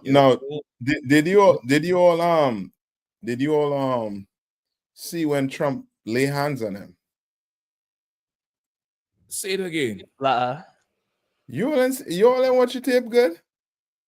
When he told Trump, yo, it ain't he basically threatened the United States and tell them that trouble coming the way if they don't come up with a deal. And Trump was like, no, what you saying, basically? And said to put hands on him at least 6 times. At least 6 times he shove him. So let him know. I was looking at the when he first Zelensky was bringing those pictures out. He was trying to show all like the pictures of the people who were like over there getting abused by, I guess, in those prison camps. So he's handing it. He's like, Trump, look at these pictures, and Trump is sitting there like, I don't need to see. I need to see some of the raw earth. I need to see some of the periodic table. I need to see. I don't need to see all this. What is all this? I don't need to see this. I need to know where the money resides. I need to see these people. I need to see the periodic table. I need to see the raw earth. The cobalt. I don't need to see all these pictures. I need to see money. I'm telling you, where does the money reside? That's what he wanted to see. And it's a lesson for the Ukraine, because now they are they about to be in definitely dire straits.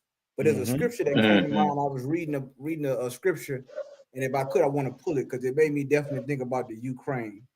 In the book of Ecclesiasticus 21:8. Oh man, like this scripture right here, and it talks, and this right here just shows how a lot of these so-called leaders in this earth miscalculate when you're dealing with foreign affairs and foreign policy, and especially war. If I can get that scripture, my brother. Cancer. The book of Ecclesiasticus, chapter 21 and verse 8.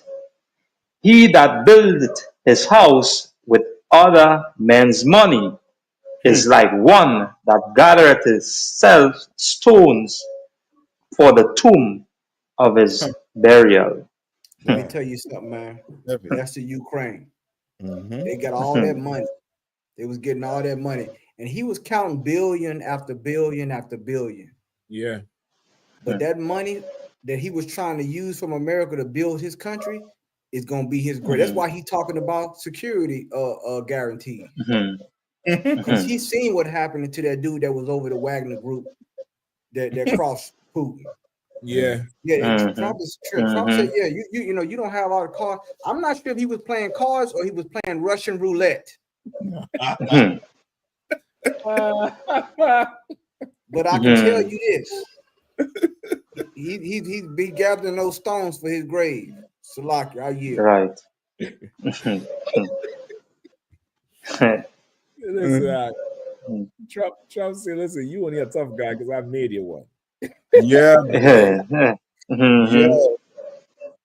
He's like, listen, you saw the part where they started grilling him about his clothes?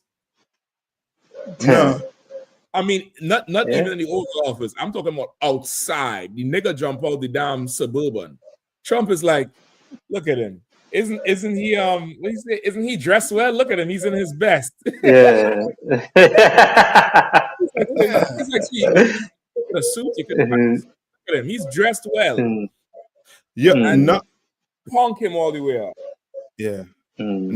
Now I really thinking they plan all of that to deal with him like that. Hell yeah. Yeah. Hell yeah. They told him, okay, no problem. You want the deal. You willing to come on this side. You went and wag your ass for Biden and them for a year and a half. Trump basically he said you went and campaigned for the other side.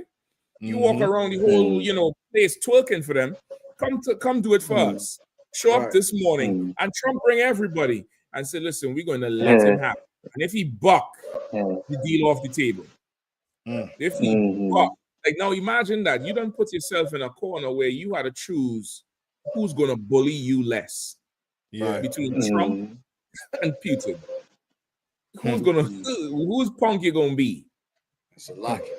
Come on, and he made a lot of those other European countries question him as well. Poland got mad when he got up there and said, "Well, our country was left by ourselves." Them Poland's looking like, "Hold on, what you mean by yourself? Did we help you? We might not give y'all the money America gave, but we helped you, or our help don't count." Exactly. You went up there and made yourself look like an ass. Yep. You know what I'm saying? Like a true hoe, all he concerned with is money. That's all he concerned with. He ain't concerned with, like you say, in them other countries siding with him. And they now sacrificing connections they have or relationships they might have because they side with Zelensky or put themselves in danger. You know what I mean? That's crazy. And they was like, they said, well, you ain't got no suit on. It was like, well, all them billions we gave you, surely you can afford a suit. Yep. All them billions we done gave you. I mean, they straight up. It was a targeted attack. But he should have saw the writing, and that's the thing with a lot of people in this time right now. The writing can be on the wall, and you still can't read the room. Right. Like it's amazing. Like and the thing about it, and if he makes the deal, it's still a lose for him. Because if he makes the deal, they're gonna have elections, and a pro-Russian is going to win the election. Yeah. and oust him, and then they gonna just be a de facto Russian country. Yeah. You know what I'm saying? That's going to happen, and then trust and believe they're gonna get rid of him anyway. You know what I'm saying? He gonna crush all his enemies for sure over there. You know what I'm saying? So you see which is why the European countries now are they sweating bricks right now. Yep. You know what I'm saying? But it's definitely was a show of a political attack, and they had everybody there, and even his ambassador, she put her, it was a picture of her. She's in that room, she put her head down with her notebook. When they start going at him, she put her head down. She knew that this is not good. You know what I'm saying? This is not good. And I don't think he left out of the Ronald Reagan Airport, if you know what I mean. I don't think he flew out of that. I don't think he flew out of Ronald Reagan Airport. Yeah, I guess an Uber. Yes. Salaki, that's what I mean. Yeah, go ahead. And even in his meeting as well too now. When they asked him concerning the suit now, he say when everything done, then he go put on this costume. I say good night. And he say that. So again, it goes to show you that shirt and tie is just a costume, and this is why we tell brothers and sisters, when you dress up like that, especially as they say these preachers, these pastors, and them, you putting on the costume that all oppressor wants you to wear. So it's just a show. Yeah, it's the cultural wear of the people. Like every country have their official wear, but to another country gonna look like a costume. They say the same thing to us when we're on the street. Like you're dressed up in these costumes when this is our religious wear. That suit, that shirt and tie is holy garments to the white man. It's holy, and there's a whole code with it. There's a code with it when you go into a black tie event. How the way how the tuxedo fold, the thickness of the fold, the width of the fold, the tie you wear with it. There's a code with it when you go into a brunch, when you're going without the tie. There's a code with the colors. Remember, Barack Obama wore a beige suit somewhere, and they say, no president ever wore beige suit. It's usually dark navy blue or black or gray, but beige is not a typical color. He broke the code.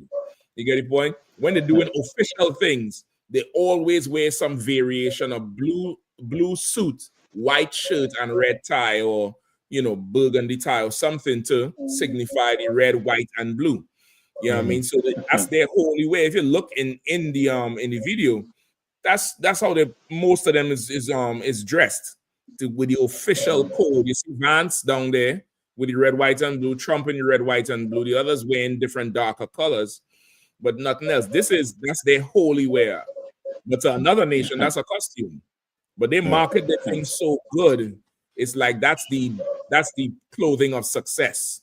So now he walk in there, they're grilling him. We have to make compromises. Mr. President, I got two questions for you. You think ultimately your legacy will be the peacemaker and not the president that led this country into another war and ended foreign wars? And I've got a question. I hope it will. I mean, I hope I'm going to be remembered as a peacemaker.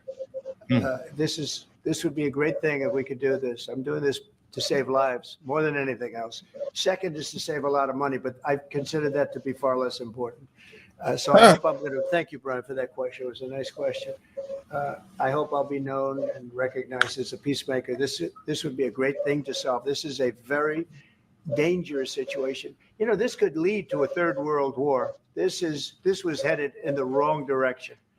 If this election were lost, if we didn't win this election, and by the way, we won it by a lot. It was a mandate. We won every swing state. We won the popular vote by millions and millions of votes. We won everything. The districts, you look at the areas of red, take a look at a map. This was a big mandate. And this was one of the things I said, we're going to get this thing settled. If we didn't win, I think this could have very well ended up in a third world war. And that would not have been a good situation. What was your second question? And my second question for President Zelensky. Why don't you wear a suit? Why don't you wear a suit? You're the highest level in this country's office, and you refuse to wear a suit. Just want to see if you do own a suit. You have problems. A lot of Americans have problems with you not Really? respecting. I don't have. See, and listen, he pretending to not be Russian, but he a old Rusky man. He said you have problems.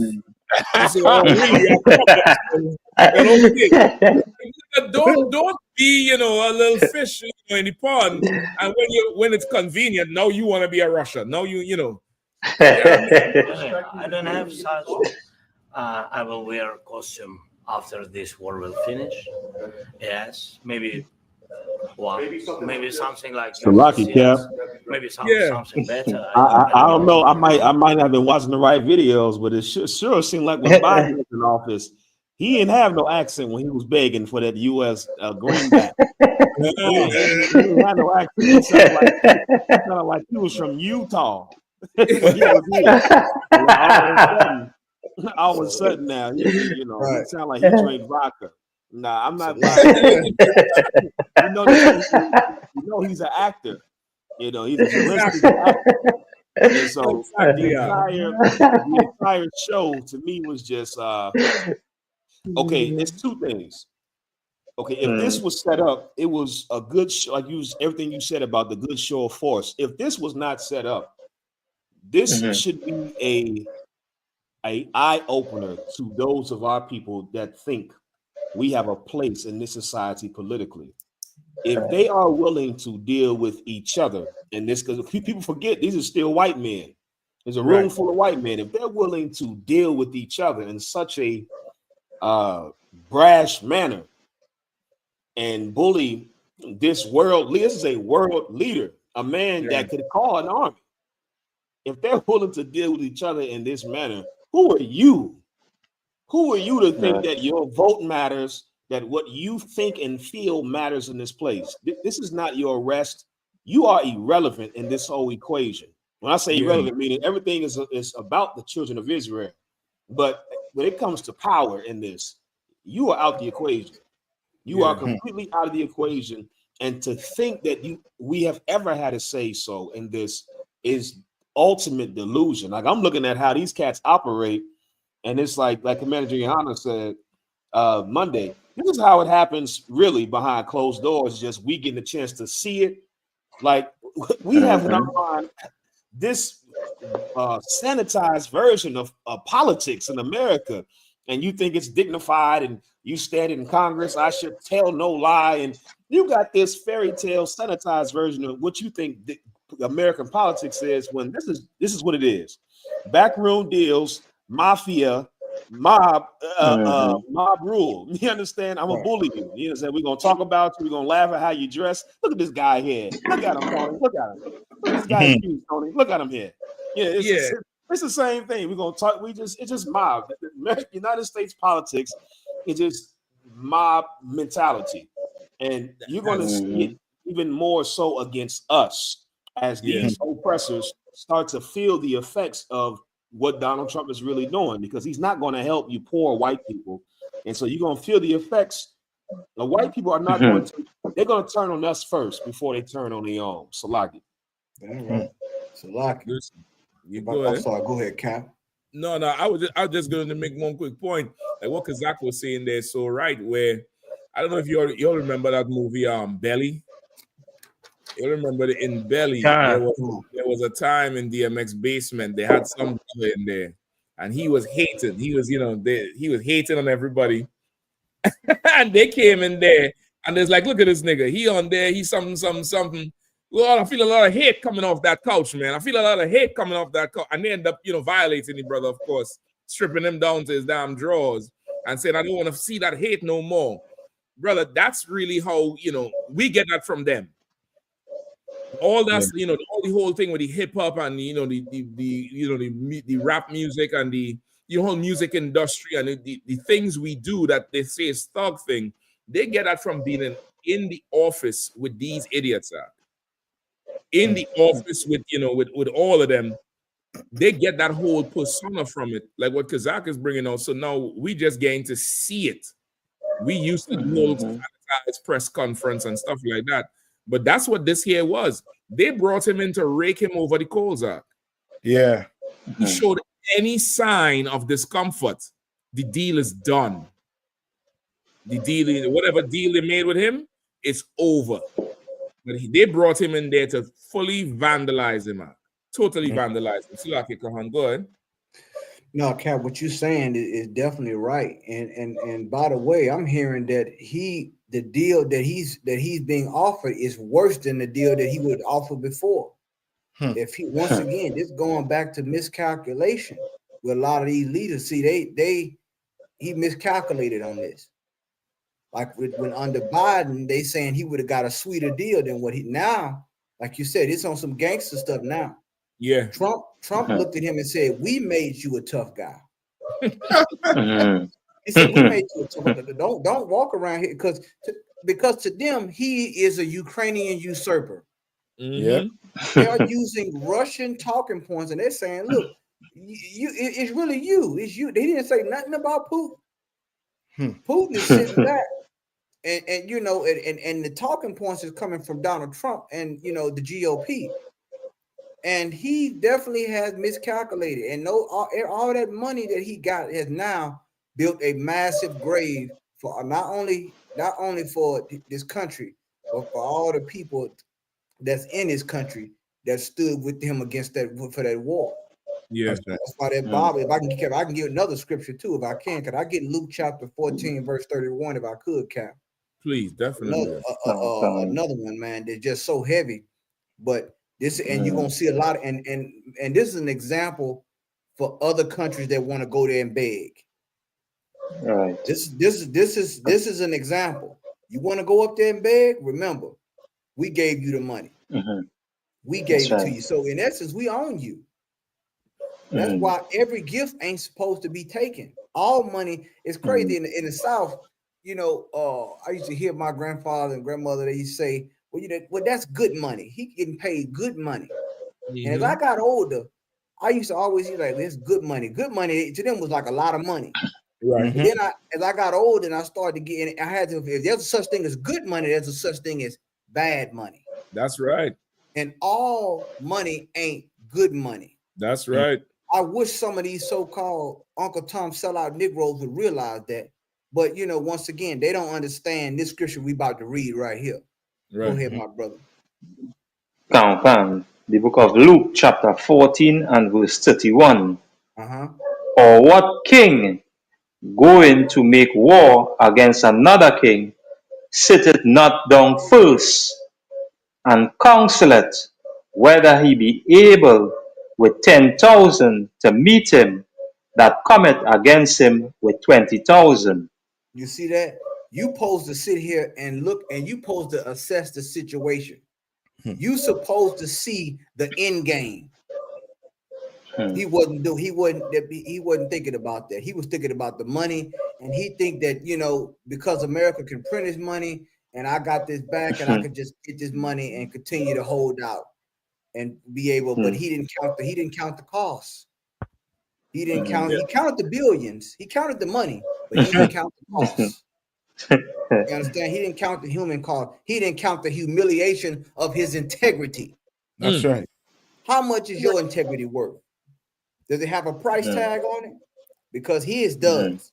He did so much that you see in the predatory journalism right there. He didn't even ask that question in a journalistic way. He asked that question like he was a heckler. Why don't you? He didn't say, "Oh, Mr." He didn't even address him as Mr. Zelensky. He looked. He just talked to him like, well, "Why you don't wear a suit? Well, all this."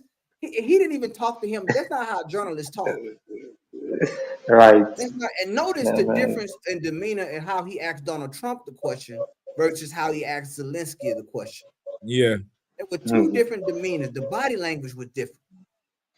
You know what I'm saying? The tone, the annotation was different. Go ahead, my brother. Verse 32. Or else, while the other is yet a great way off, sendeth an embassage and desire conditions of peace. See, now you have to. You know why why Trump said what he said? Because now you don't have the cards. You're not able. You have no choice but to submit to peace. And guess what? It's gonna be peace on our terms. Let that be another lesson for you, Uncle Tom Negro. See, Zelensky, yeah, he want peace, but he want peace on his terms. But it's not your dime. It's not your money. It's not your budget. You're gonna talk about independence, but you're using another man's money to fight your war. Come on, man. This is showing you what goes on in the geopolitical and the global stage of this. This is what goes on. This is how you make countries bear. Once again, he didn't want to. When he was looking at that, he was like, "Man, I don't want to. Where is the periodic table? Where's the cobalt? Check off the periodic table of the raw earth. Where does the money reside, ho? Where the money? See no people, no war prisoners. Why? Where is the new power plant that we're gonna get built out here? I don't need to see all that. Right. He want a return on his investment. That's it. Right. And he want it quickly at all costs. Yeah. Go ahead, my brother. Take me all the way to verse 33. So likewise, whosoever he be of you that forsaken not all that he hath, he cannot be my disciple. And listen, and Christ had to take it back home, man, about counting the cost and the cost of discipleship. A lot of foolishness going on out here. You know what I'm saying? But you don't count the cost because you too worried about what you're gonna lose in this world. And guess what? This man not only has lost his integrity, he has lost that war. That war is over now. And he has earned his place in history at a legacy of shame. A legacy of shame. And guess what? Russia is going to take that land and take all the other land the Bible said it would take, because it's prophecy. And let this be a cautionary tale for all those who doubt God's word. So like God, like your time was right now. And again, listen, God say a legacy of shame, and right there, Trump said, "Look at this guy.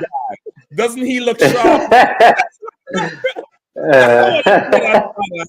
God damn. He said, "Look at this guy. Doesn't he look sharp?" Oh my God. Let me see what he's saying.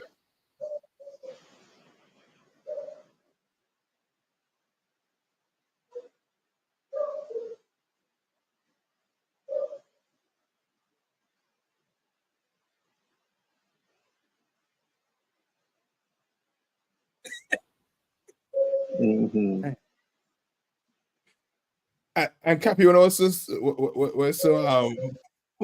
so funny too at the same time too? I don't think he read the room good. Because the time he came out of the car, he should have done smell the rat. Because they was done making fun of him as soon as he come out of the car, them making fun of him. And more than likely they tell him come with a suit and look right. Because the way he come, he ain't come like he ready for peace. You understand? Okay, that's suit and tie. He ain't they ain't tell him come with no suit on. And he ain't go there like a head of state. Like an animal only respect another animal. He walked in there with a suit and bodyguards like how they have, this thing would have probably went a little bit different. But then walking in there with a suit is a dog whistle to let them know you're ready to sit down and talk business. Yeah. He still thinks somehow, okay, I can't even think. At this point, he's choosing the lesser of two evils. He don't have no cards to play. Because listen, if he go there and guff up and act out a little bit, whatever we don't know about that America has over Ukraine, they're going to invoke. They're going to pull back, like how he stopped the aid, the military aid. So now, they open with Putin. So he can't go there and act up, and he can't go there and kiss ass either because he had to go back home. His own people had off him. Like imagine you lead people into war, you taking all this suffrage for so long. Just remember it happened with us and with David and them. When David took his men and went on the run, remember what's his name? What's the brother name? the captain, the Benjamite captain, Abner. Remember, Mhm. Abner was still fighting on behalf of Saul. And Yeah. Abner was losing wars after wars. And the Bible said David grew stronger. And then one of Saul's sons disrespected Abner. And Abner Yeah. say, this here is the Lord telling me I was fighting for the wrong house. Yeah. He said, this year, he said, today I will translate the kingdom over to David because I'm fighting for your losing. And then I think he accused him of having sex with one of Saul's wives or some shit like that. Didn't do it. But it was one of the sons who lived who was just a bastard. And Abner said, listen, I done suffered enough loss. Israel done, went into turmoil over this shit. And you over here, being silly. I'm going to translate the kingdom to David. Now he go in there. Kiss ass, you think he'll go back home? They'll be like, we fighting for you, and this is what you do. So what we was fighting for, you know what? Let Putin have Ukraine, and they'll just deliver Ukraine over to Putin. Like he's in a place like Trump saying he has no cards to play, so he just showing up, taking whatever, doing whatever. He's like a rag doll now at this point, Yeah, you know what this reminds all the way to Russia. Popping cigarettes all the way to Russia. You know what you remind me of too? Selassie. Selassie, in the time when he needed help, he went to Russia first, and the Russians kicked him out. Right. And then he went to America. It's almost like they be trying to play both sides, but as they say in this case, he didn't have no cards. He done fall out big time because Putin came to the table with a sweet deal in the beginning. And all Putin, one of the major thing Putin wanted was that there was not going to be part of the UN. Or NATO, I should say. It was going to be part of NATO. But he's like, America and England tell him, don't sign the deal. We're going to give you everything that you want to fight. And now you go fight. Like what America tell it to do. And now you're losing. Yeah. But nobody want to stand with a loser. So guess what? I'm gonna take my losses, but I need all the minerals. I need some insurance. And now Zelensky trying to get insurance for his country. It's too late. Exactly. It's too late. You want insurance for your country. You don't, you know what I mean? That's why we try to tell black people, not we, but the Lord try to tell you in the Bible that the earth is given into the hands of the wicked. That's right. Ain't no making a deal with a wicked man. Yeah. You know what I mean? You're gonna come out, you know what I mean? You'll come out bad. Like all these contracts you will sign with this wicked man and think he's gonna hold to it. He's not gonna hold to it. Exactly. Yeah, you understand? Because Zelensky went in there saying what? Putin signed a ton of deals with them, a ton of contracts, and he broke all of them. Is that shocker? No, he's our oppressor. Right. He's a shocker. And the Bible said the earth was given into the hands of the wicked. Ain't no making deal with a wicked man. No, you can't make no deal with him. If I could, you could only really make a legitimate deal from a position of power. That's right. Yeah. If you don't have power, that's not a deal. That's just an ultimatum. That's it. That's really what it is. It's an ultimatum. It's not a deal at that point. You could only actually make a deal if both of you are coming from a position of power. Outside of that, somebody's dictating to you what your choices are versus you coming to the table with actual legitimate choices because you have backing and they come in with actual ones and you're working it out to see what's mutually beneficial. But that thing there, he's not even facing a deal anymore. He's, you just gonna do what the hell we tell you to do. That's if you want to do it, we'll just cut you off next week. And he's so climatized to the Democrats where they stretch everything out. Come back in 6 weeks, come back in a month. Trump ain't moving like that. No. Salaki, if I could. Come on. And it just shows you about that real power comes from the Lord. Like you look at people look at this situation and many other situations out there, and they'll say, well, Zelensky stepped down. No, Zelensky, he got knocked down. That's right. You don't step down when it comes to pop. You get put down. all this lingo. I'm just using this as an analogy. He don't step there. He don't have any power. He don't have power to negotiate. Because the Lord is not with him. That's right. And he's seeing it. I said it once and I'll say it again. The Ukrainian national anthem sounds like funeral music. And you're gonna get up there and you're gonna go up there to the White House. They wanted you to kiss the ring. They wanted you to show some respect. That's it. And you didn't do it. You came in there like he said, like you thought you had the cards and you thought this, but the age of the proxy war is now eroding. Yeah. That age of proxy war, now you had to go back over to Europe and they had to say what deal they offer you.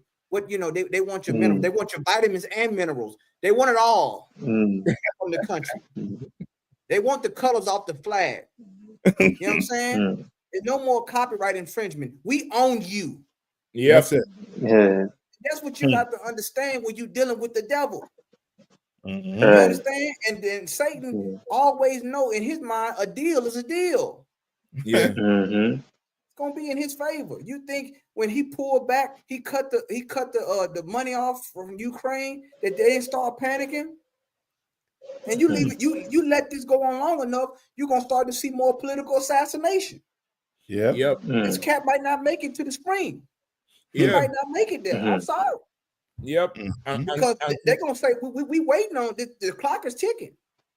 And like it's stacked against him so bad, they probably don't even have to call it. That thing could come from within, from soldiers who just tired of losing and tired of burying their homies, burying their family, watching the kids freeze. You know what I mean? Like that somebody, they don't have to call that. Like he's really in a bad, horrible situation right now. It's an absolutely horrible situation. They say some of the deals, they say Trump want damn near, I think he got how much money so far? A billion or 100 million or something like that? I believe so. No, 250 million or billion? Billion. Billion. I think it's billion. Nah. Some of them deals was all kind of 1 point something billion dollars. I think it's billion. I think Trump said it's 300 billion. 300 billion. I think the deal is for 5 times that in minerals. Right. Yeah. So for free. Exactly. You know, now some one of them Edomite pundits, the political pundits, is saying Trump is making that deal for Tesla and SpaceX. So they could get free natural resources to just go ahead and dominate the whole world with iRobots and cars and stuff like that. And, you know, all the downstream products from all them minerals is going into the corporation's pockets. Whatever it is, Zelensky is not able to hold on to it. No. He's not able to hold on to it. And shit, that time there would have been the time to come and fall on the sword. Go in the White House with the best suit, shake their hand firm, and start to sing praises. Sing them song praises. Like Zelensky need to go and watch some court tapes of brothers not trying to go to prison.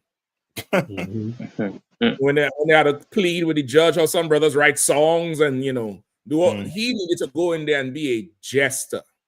Yeah. Be a jester. He needed to go in there and be like RZA. When RZA was on the Cold Boat show, and start to rap about minerals, salts, and this all come together to make the physical. And he needed to go in there and be a jester and show them he's a good devil.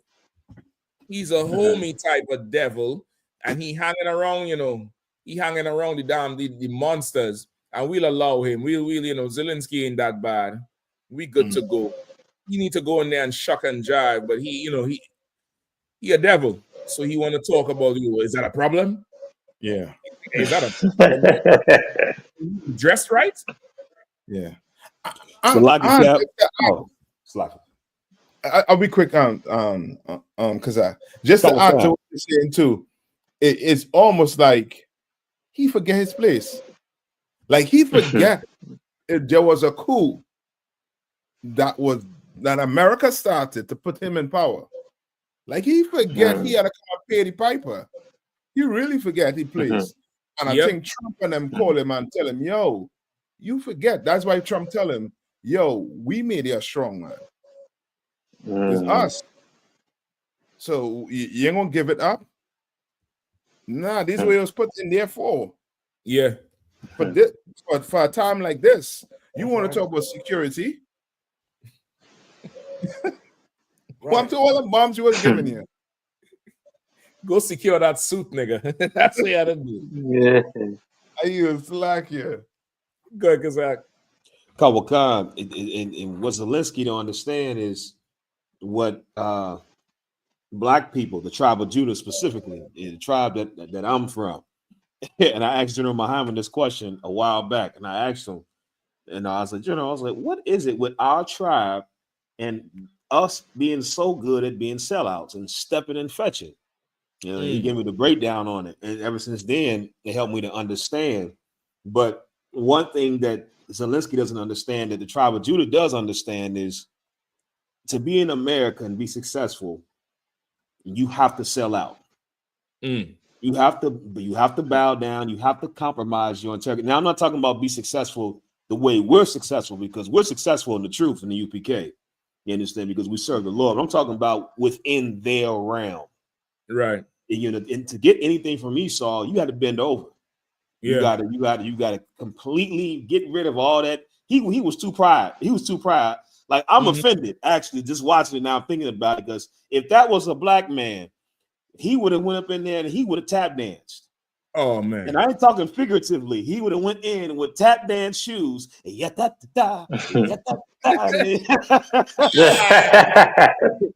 have tap danced, and then, you know, and had his hand out for, you know, we got a deal. What do you say there? Like the preacher at the inauguration. That's the exactly one what I was getting ready to say. From the mountains, the hamlets of New York and Mississippi. See, right. You don't understand something. The tribe of Judah understands. You got to put on a performance. Yes. And you got to make yourself look stupid to get something from a devil like this. And you devils got too much pride. You've been relying on racism for too long. And you're going to realize all that pride, that's going to go out the window. You're going to have to see what it's like, what it has been for the tribe of Judah being in this hellhole. You're going to see now what it takes to get something from a devil like this. And Zelensky, you might want to come and get some consultation from the tribe of Judah. Because like I think you hit the nail on the head there. Listen, I always say it, brother. I try to articulate it the best I could. Judah has the monopoly on understanding the oppressor. I think more than any other tribe. Because some shit that y'all just dismiss. I know when I came up, I was like, General Katham, but so and so. He said, Mashak, that's a devil. The shit you in my head, just, you know, going back to get the thing, program the thing. Like, understanding, like, it's exactly what you're saying. Had that been a brother going in there for something, like even Ice Cube, not to throw him under the bus too much, like the shit he was trying, you see, like he had to come off his thing to try. I'm going to try to work with Trump. Remember that when Ice Cube come with the whole plan, the $1 million it was. I'm gonna try to work with him, try to work with Trump to do this thing, and he caught heat for it. Right. Steve Harvey went in there. Let's hear him out. Something. And them niggas don't got no country with people who relying on them to eat.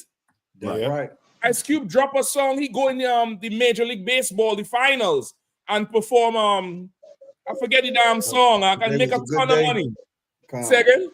Today was a good day. Today was a good day, and had the whole stadium going crazy and make money. He don't need to do that thing. Right. But you have people relying on you. People who could die. You a devil. You ain't got no form of righteousness. You was with the abortions. You was with the LGBTQ. You was with all of their initiatives. And all of a sudden now you want to stand on some morality about a damn suit? Right. A damn suit.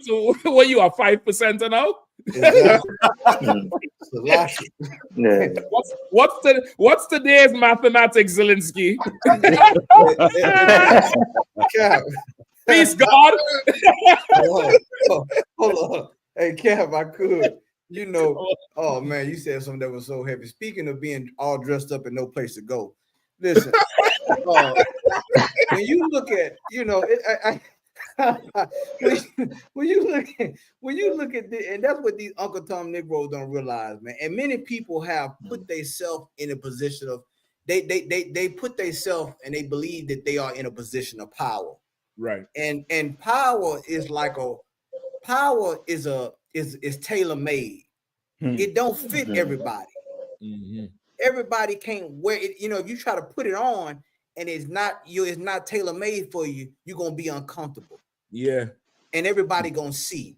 Yeah. And you see right now Zelensky is uncomfortable, but going back to these so-called Uncle Tom sellout leaders, this right here is a prime example. They talking about a boycott and all these different things. All those things are now outdated. Right. Because now, like once again, this country can give them billions of dollars and take it all in a swipe. Right. You know what I'm saying? And you trusting in this government, man. The Lord is showing you what this government is capable of. He could have easily got on there and said, well, you know what? I didn't make a deal with you. I made a deal with the American government. But he knew better not to say that up in there. He could have sweet said, well, hold on. I didn't make a deal with you. I made a deal with the American government. But he knew better not to go there. He could have took it straight he could have went generic with it. But Trump, they cornered him. And he was, you know what I'm saying? He was caught off guard. That would let you know he don't understand war. You know what I'm saying? Because that let you know right there he don't understand war. He go up in there, he wouldn't even prepare for it. Right. He would even prep. The ambassador to the Ukraine, she there with her head like this. They got a picture of her with her head down like this right here gonna make him look bad in our country. He got to go back over there. Now he really can't negotiate now because he can't even stand his ground. Why? Because the ground that he's standing on has been bought. So like I yield. Yeah. I look at that picture. You see it's a woman? Yeah, it's a woman. I think she's the Ukrainian. I'm fighting. Oh, you got to see it. I mean, it's crazy. It's just like it's over. She put her head down. Oh Lord, that broad looking like the day is over. It's a wrap. Yeah. Night. He done F the money up. Oh Lord, like what is he doing? Oh, yeah. And you know what? This is even more to, I mean, what Kazak was saying, I was thinking the same thing too, because of course he's an actor. Like this could be even more that they already went over how this thing is supposed to go. And he come in there acting brand new that morning. Yeah. And that's why this first picture where she grabbing her nose and looking at him is like, nigga, that's not what you're supposed to say. And then he go on some more. She just put her whole hand down and it's like, well, it's over at this point. Yeah. It's done. And a woman, if I could too, I'm gonna let you in. A woman, okay, because women are not they don't have the physicality of a man, usually have to think a few steps ahead, and they could do the math a few steps ahead and recognize when I don't have no more plays, I'm gonna yield right here. I'm gonna yield in this situation. Because they can't fight the way out of some shit. You get the point? Physically, they already know the limitations. So you don't have to recalculate something. So she done seen what's going on here already. This dumbass, you got a problem? You got a problem? Like, biggest, toughest. You saying down there with Trump and Vance and all them old hardened business criminals. You talking about you? Is that a problem? Is that a problem? Nigga, listen, they better go look up Otto Warmbier. Remember Otto Warmbier went down there in North Korea and started to steal stuff from the Korean government, the government building, steal some picture.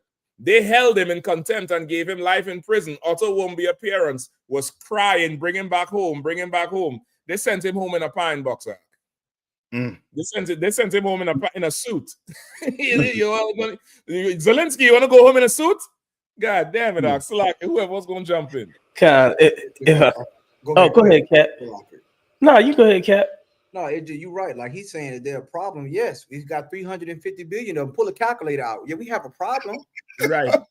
he could like, yeah, see, and you know what would have bought him time? If he would have had he should have went in there speaking whatever Russian, whatever language they speak over there. If he had a translator, it could have dialed back the shock effect. He could have, okay, now I got, you know what I'm saying? But he wanted to try to play their game and got beat. Yep. Bad.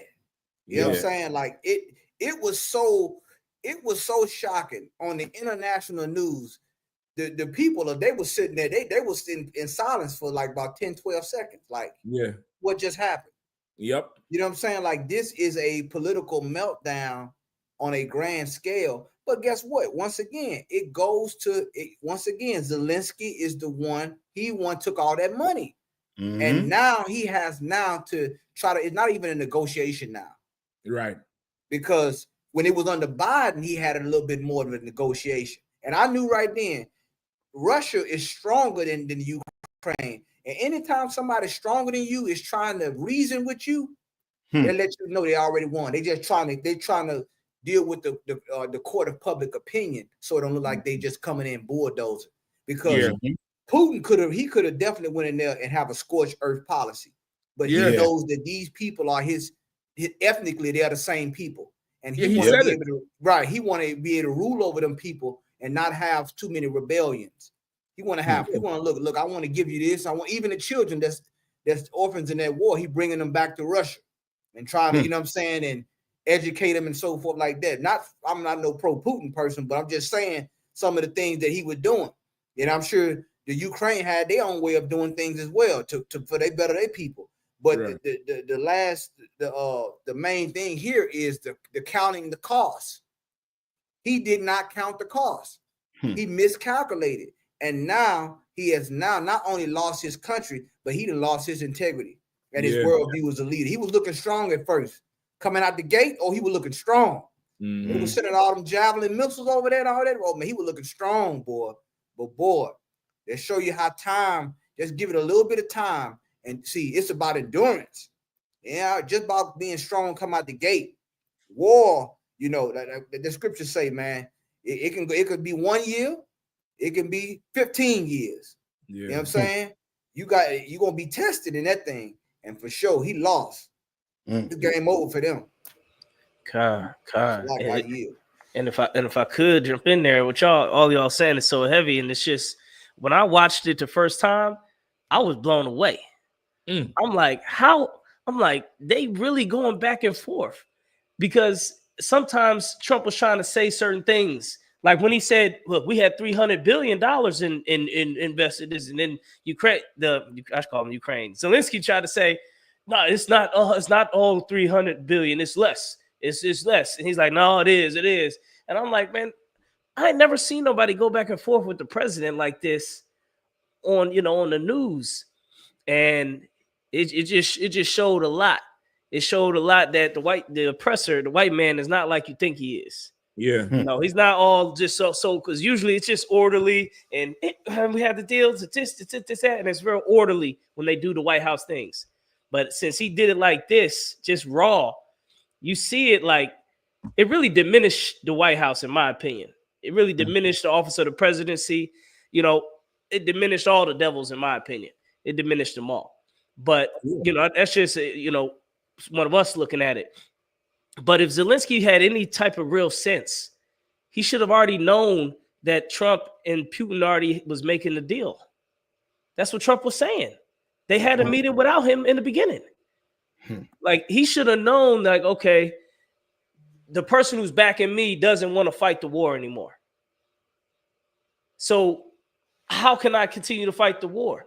I guess he was still, because as you know, that next day, the United Kingdom and today spoke on how they are going to help fund Ukraine and pick up the war effort and blah, blah, blah. That's what they're so-called saying. These devils don't learn. They don't learn. Listen, they made an example out of Ukraine to show the others this is what's going to happen to you if, you know what I mean? That's crazy. Go ahead, Salaki. No, you're 100% correct. And in the UK, we just had a meeting with Donald Trump today, and they were talking on the news in a joint meeting to the press. And UK was still talking like, we're gonna back and put our pull our weight. They were saying, look, the European countries, we're gonna pull our weight and defend ourselves. and this and that. And then Donald Trump, I'm trying to think that he's the one who said that. One of them said that, you know, I think it was UK that, okay, we'll take our security in our own hands, basically. Listen, I'm gonna call Karafi anymore, and I'm gonna tell everybody, bring an envelope or some cash. You know what I mean? Possibly try to extend your ticket, because when you come for Passover, there may not be a UK to go back to. Like, UK is stupid. They're in the same goddamn situation that Zelensky is in, because they done defect from the EU. Talk shit about the EU for 5 goddamn years. Everybody in the UK wants to rejoin the EU right now. Right now. They ain't been to an EU meeting in 5 years. Keir Starmer just went to one 3 weeks ago, the first time in 5 years. Went to one because why? They want to see what it takes to get a seat back at the table. So the EU is going to punk you like how Putin punked in Ukraine. And now America is telling you, listen, man, play nice. I have a beef with EU, but I'll treat you all okay. I'll treat you all okay. And now you telling him you're going to still support Zelensky? On January 1st, there was some deal between Ukraine and Russia for distributing gas to Europe, like Poland and Sweden and all them places. The deal expired. Zelensky didn't want to sign a new one so that every other country could get gas and oil. You still want to support this idiot? Listen, man, you might want to come to the Passover from across the pond. I can tell you that much. You might want to hurry up and come to the Passover. That might be your last out. Because good night, after he do that to Zelensky there, like, everybody's supposed to be like, all right, Trump, but what are we talking about? How much is it cost? What is it going to cost? What is it going to cost? There's no alternative, but this devil is proud, like what Kazakh saying. He's just so proud. He can't take a L. He doesn't understand, you know, choosing your battles wisely. He doesn't understand that type of thing. He's an animal. He's going to fight till the end. Right. And Salaki. Come on. No, I ain't gonna even say it. Nah, Cap, you got it. I ain't gonna. I was about to say something. No, you good. Go ahead. Come I was on. about to say something. I'm gonna leave it alone, because I'm gonna tell you something, boy. Let me tell you something, man. And this is why it's right to come. When it's power, when the Lord is giving you understanding, is to come under the right umbrella. Yeah. And this is a lesson. I want to say a lesson for all you fake Israelite groups out there. It wouldn't be right if I don't speak on it. That's right. The last time I checked, and y'all correct me if I'm wrong, Commander General Yohana said all Israelite groups are to come under one body. That's right. That's the Israelite School of UPK. Last time I checked, that order didn't change. No. That came from Commander General Yohana. That's right. And also the last time I checked, Commander General Yohana said we are not affiliated with no other Hebrew Israelite group on the face of the planet. That's right. That's the last time I checked. Now, I don't. Let me know. He ain't changed that order yet, did it? Am I right, Cap? No, that ain't changing. That's a standing order. That's a standing order. You Yep. understand? So that's that. You know what I'm saying? You outside the right union, you're going to shame yourself. Yes. You're going to shame yourself, and you're going to sit there, and is nobody going to be able to blame but yourself. Yep. You know what I'm saying? Like, you got to understand about consolidation. People don't want to give up power. They don't have to. They'll lose it by default because it was never for them in the first place. Yep. So, like, I yield. Listen, I'm gonna piggyback on what you're saying there for this. This is a GMS fool, all right. Anytime you see that asking about Mark of the Beast and the Revelation, ISUPK, this is GMS, and they have a problem now because one of their fruits showed himself to be fruity. He's saying, remember to show yourselves as men. I want you, before we talk about the Mark of the Beast, to go through your whole organization and make sure these men are behaving like men with brothers and with their women and with their children. I would imagine it's extremely good. Give the Lord a hand. Damn right. We showing ourselves men every day on the street. That's why you hear on Commander Johnny Hanna's podcast, a man asking a man questions, because we show ourselves men. Imagine the horror of a woman that you have to go buy some old deviant kit. They call it a pagan kit. Well, goddamn, a kit. A kit got different tools in it. So this woman has to pretend to and take on the role of a man because you want to take on the role of a woman. And you have the nerve to come on here and say, remember to show yourselves, men. Look in the fucking mirror, nigga. That's right. Look in the mirror and say that to the person you're looking at. Remember to show yourselves, men who want to rape women, when a man raping a woman is the behavior of a homosexual. That's in the Bible. That's in the book of Judges. That's in there.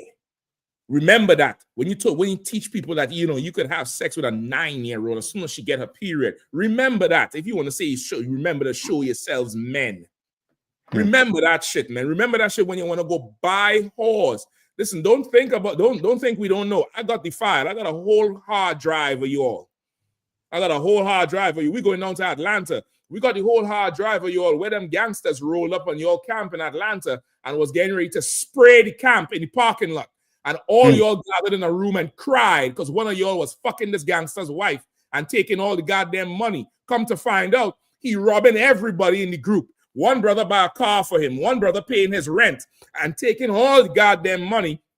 You all try to have a council. The nigga get up in the council and say, hey, man, this is getting too serious. Let's go to the strip club. That's the type of people you are. A bunch of deviants. A lot of the younger brothers and sisters in the UPK seeing this now and they're shocked. Those of us who've been here for a little while, we went through this whole battle with GMS about 10 years ago. That's one of them just, was an effeminate man. Effeminate. Shaving his eyebrows and makeup and all kind of shit and railing in the street just like this fool here. It's a lot. Yo, be careful, man. You remember, this is not Commander Johnny Hanna's program, This is the Lord. He just put Commander Johnny Hanna in charge of it. So you think you rallying against a man, like the general say, you ain't got to like him, but you got to stay the fuck out the way, man. That's right. Because y'all fucking up the work every time. We had to undo what you done do. That's right. We had to dig it up and clean it up and put it back together because you don't teach some bullshit and make a tape on some bullshit. Now you want to ask me about the mark of the beast? Nigga, what's the mark of the effeminization that's going on in your organization? What's the mark of that? Damn, imagine the horror of some woman has to go in your nether regions oh boy, so like it, and listen to you moan like a bitch and work you till you satisfied. Imagine the horror of some sister. How could she look at another man with respect? You fucked it up for all of us. Talking about show yourselves, men. You should be ashamed of yourself. You fake Israelites never come in front of DC camp. It's a lot. Never come in front of DC camp. I'm telling you straight up and down. That's your right. Children will hate you when I'm done with you. Never come in front of here. Come on, Cap. No, what you're saying is so right, man. Like, show yourselves as men. I looked up the different types of gorillas as far as the species. I looked up, you got the silverback, you got the mountain gorilla, the western gorilla. I saw all these different types of gorillas, and then I realized that there was one other gorilla, a brokeback gorilla. And I'm gonna tell you something. I've been holding my peace with a lot of this bullshit that's been going on. I'm gonna tell you something. I don't like it. I don't like it one goddamn bit. That's right. We're not associated with you bastards, and you already know it's UPK versus everybody. That's right. And I stand on the order, commanding general. I'm not gonna make you motherfuckers comfortable. Excuse my language. That's right. I'm gonna keep it real. That's I'm not gonna vouch for you. You're an enemy of the school. You're an enemy of the work. You're an enemy of the Lord. And this same bastard spoke against head priest Ariel and spoke against Commander General Yohana. Thank you. Yeah. That same bastard spoke against this school. Oh, I ain't forgot. Yeah. Oh, nah. It is what it is. Yep. You understand? You know what I'm saying? You want to shove everything up, take the mark and shove it up your ass. With the pagan kid. That's what you do. Make it disappear. Make it disappear like shit. Yeah. Make it disappear like shit. All that tithe money that you've been collecting all them years, all you fake groups. You thinking you make the work harder. You think we don't see you spending all that money on lavish luxury items to fulfill your lust. And I want all you young brothers out there and young sisters to pay attention to this. The break-offs are part of the breakdown. Don't ever forget that. That's right. This is bound to happen. Right. You're gonna have men who gonna exalt themselves above the truth. Try to exalt themselves above the right pedigree. Understand when you do that, the Lord gonna humble you. That's it. You understand? It was only a matter of time. I seen it from miles away. Yeah. And let this be a warning for the rest of you. Your time is coming too. You understand? And don't be shocked when all you care about is your belly. Don't be shocked when your rib or your ribs bear witness against you. Damn. That's a word, Doc. So that's a word, Doc. Listen, with that, we gonna listen. Up, Commander Jerry Hunter. Hardest brotherly than a month. You know, I mean, all the way right with how we think. Don't have the experience to weather us through the storm and the different things that that would come up in the work of the Lord and help us, stay grounded and rooted and build this thing as a family. Like that whole thing is such a breakdown. You know, I mean, I wanted to do a whole class, and I'm gonna leave it to Cesariak and them. They're gonna know more than me. But I could say this part: them niggas didn't even love each other. Yeah. Because they knew about the shit each other was doing, and nobody took it to counsel. Only when it was convenient for some kind of defense. Love each other. You're sitting down there keeping secrets, waiting for opportunity to try to shame a brother when you should have took it to counsel. And that's why the broad told the sodomite, I'll tell you everything, but you can't take it to counsel. You had to go straight to the internet, because she done lost faith in their system. That's right. She didn't want no counsel because she had counsels before, because she done probably brought out shit he was doing before, and the shit didn't get fixed. I ain't saying the whole system, what happened right, but these things spilled out because of how they hated each other. Yeah. They hated each other, and the shit never got fixed, never got corrected. And they don't want to correct each other because they really love each other, man. They don't give a damn about each other. They don't. And if I could too, Cap, and Commander Junior Hunter said something. And remember, when a prophet speak, you better pay attention. He said, "Ain't no good gonna come out of this." That's right. And I'm gonna tell you something else. It's just like what happened with Joe Morgan. Because this and shook a lot of these fake groups. Yeah. Don't be surprised when you hear about one of them killing these women because they gonna expose a secret on them. That's right. Next. Listen, that's next. Now you're gonna remember we had this talk. Remember this broadcast where we said, I'm not vouching for none of you niggas. Listen, right. all you niggas is fake. All themselves. All of them. I'm honestly, if I hear somebody done took the whole life out, I'm not gonna be surprised. Yeah. Because if this is what's coming out here, and this is just a little, think about what you don't know. Think about what's going on that day. The scripture said, look within, look deeper. That's in Ezekiel, I believe. Look deeper and you'll see more. So listen, and I know Cesariak them go unveil everything, because they would call for counsel. Them, the others call for counsel, cry about shit, do all kind of shit. They had a chance to get right, man. I'm taking my shot, man. And I'm opening the door for any brother who comes through these doors to get his shot. Take his shot serving Christ. But if you are about building yourself up and being some old proud bastard, so you alone could, roll up and name everybody after you, you're gonna be chaff like the wind. We see you all the time. We see you, you see you coming a mile away, like Mutka Hunt say. We see this thing falling apart long time. And if what happened to the candy canes ain't shook you, and this ain't shook you, then you might just need to be the next example. That's it. Because for the life of me, I don't understand how you could sit down and watch the UPK and then go join these other groups. You go join these other groups is because you just want to be a sinner. And that is this here coming out is proof that you just want to be a sinner. You cannot hear what Commander Jerry Hanna is saying and what he's bringing on, what he's teaching, and then decide to go join another camp. Is because you want to be a sinner. You want to buy kids. You want to buy kids.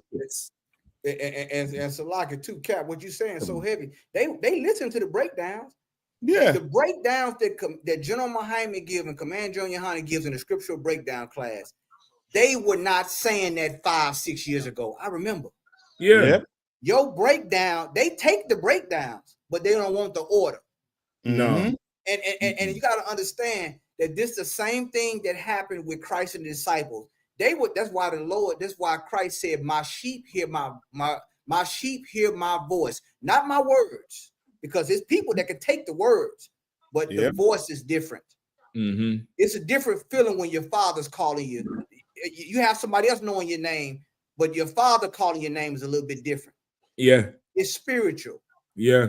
Everybody then took this book and try to make themselves out of something, but they don't have the voice. That voice, that's how you know the Commander Junior Hunt is a man of the Lord, because of the voice. Right. That's right. That voice that comes from the Holy Spirit. That's right. You understand? So you nigga taking the breakdown and trying to do this and trying to be that, man. Nah, man. Dr. Pepper don't hang with Mr. Pill.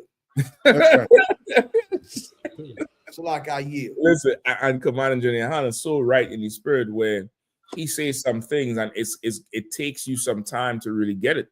Where he said on the show Monday, for you brothers, him and Jeremiah said two heavy things. He said, for you brothers who still in them groups and you sincere and you want to come get in all black. And he said, I pray the brothers in here have the strength to accept you. Like that's a father. To know his sons. He know, man, these sons in here, they roll hard. And, you know, whoever come through, they're going to put them through the fire. He knows that's what it is. And he knows it's going to take some strength to now say, all right, sit in that chair, do this, because it's normal to, you know, give a hard time for what just happened. Yeah. And then Jeremiah back him up right there and say, listen, man, he cried at the end of the tape and was talking to the Sodomites and saying, you always wanted the top spot, now you have it. Go ahead. He said, go ahead and y'all got it, man. We say y'all got it, you know, do with it what I taught you all. When Jeremiah said he should have said, I made a mistake. I can't lead you all. Go find Commander Junior Hunt so this doesn't happen again, and you all go follow him. That's what he should have said. And he ain't said it because he really don't love them brothers, man. That's right. He really do not love them brothers. He don't care about nothing there that he built. It's the spirit of John the Baptist. Why they always say John the Baptist was in the truth. Yeah. Why they always double down on that, not understanding. If you ain't following Christ, you're not in the truth. If you're not following the UPK, which carries the spirit of Christ, this is not no idle boast. This is what it is. That's right. You're not in the truth. Damn right. Just stay on the outside and keep watching and, you know, keep asking for the mark of the beast. You might be next. That's right. You might be next. You know what I mean? Go ahead. And if I could real quick, I know you're trying to wrap it up, but even the whole spirit bear of witness, because that name, isn't that a name of a group who didn't follow Christ? Yes, there was we call them the rebels or something like that, some old, you know, vigilante type of group.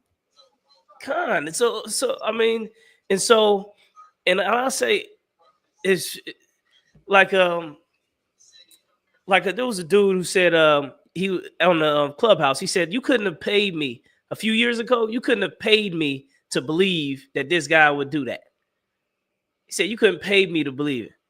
But ISUBK told you. ISUBK told you.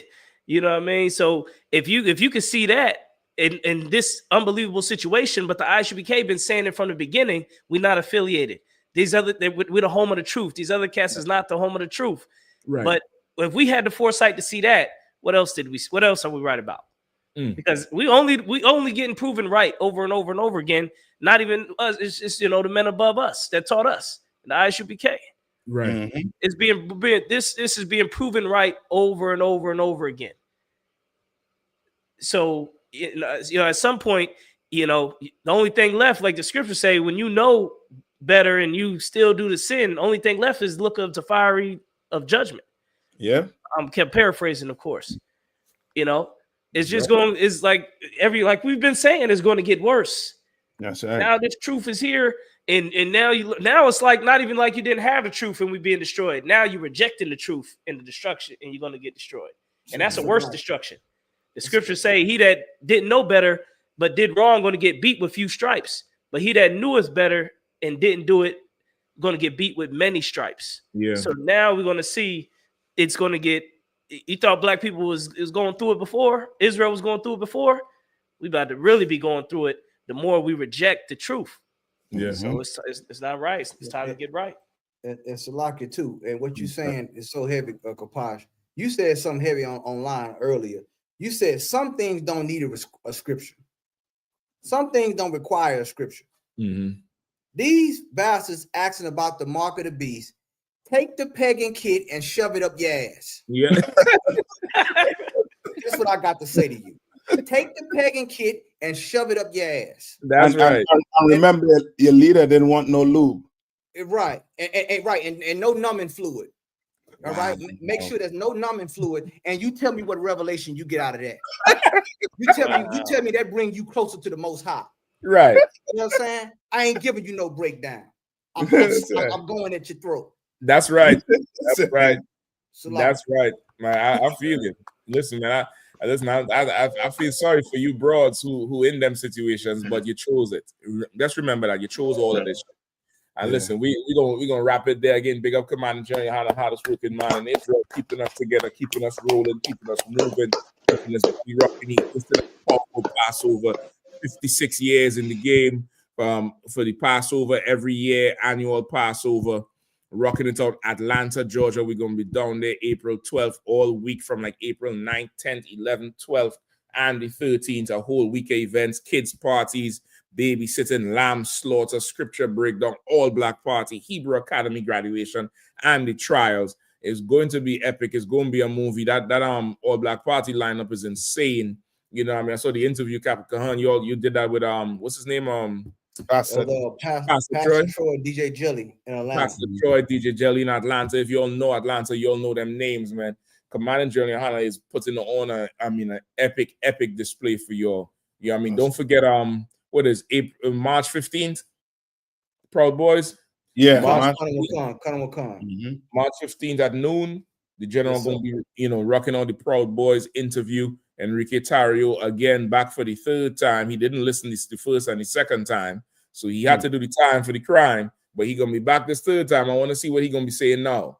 I want to see if his talk change, if he's emboldened. I really would like to see that thing. The general gonna be live Saturday at noon right here on this channel. Your support and check it out. Pay your tithes, send your Passover fund in right now. You could pay it right now. Go to isupk.com. Click the Passover link, $200 for everybody 17 years and over, all adults. You know what I mean? Pay that Passover fund, man. The general making a whole damn week where everything is all inclusive. Pay that fund early. Let's get the whole thing rocking, you know what I mean? So with that, again, big up the whole crew who always inside. Captain Nana Thack holding us down as usual from Carolina, Jamaica, all the Caribbean Islands. Captain Kahan rocking it out for the South. Yeah, I mean, heading up the Passover this year as usual. We're gonna get a good, showing from him. Captain Kapash holding on Indianapolis, Indiana. DR, Puerto Rico, making his name known. He's doing work in Haiti, all through Haiti, man, rocking it out. You know what I mean? Officer Kazak Ahmad rocking the whole thing out, tearing up the TikTok, holding down DC, Virginia, Maryland, rocking the whole thing. And Officer Wapiala holding down Trinidad, giving us the insight, bringing up the whole Caribbean, what's going on down there. Supporting the truth, support the truth, and pay ties. We're gonna see you all next week, Wednesday.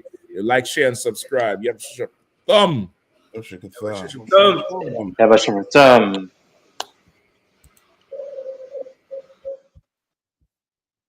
General! Tell them one them blood, they run like the blood clot mineral. Payday! How them want to kill them a 5-star funeral. Ram to the boy, bro. My bullet them spread like disease, something funeral.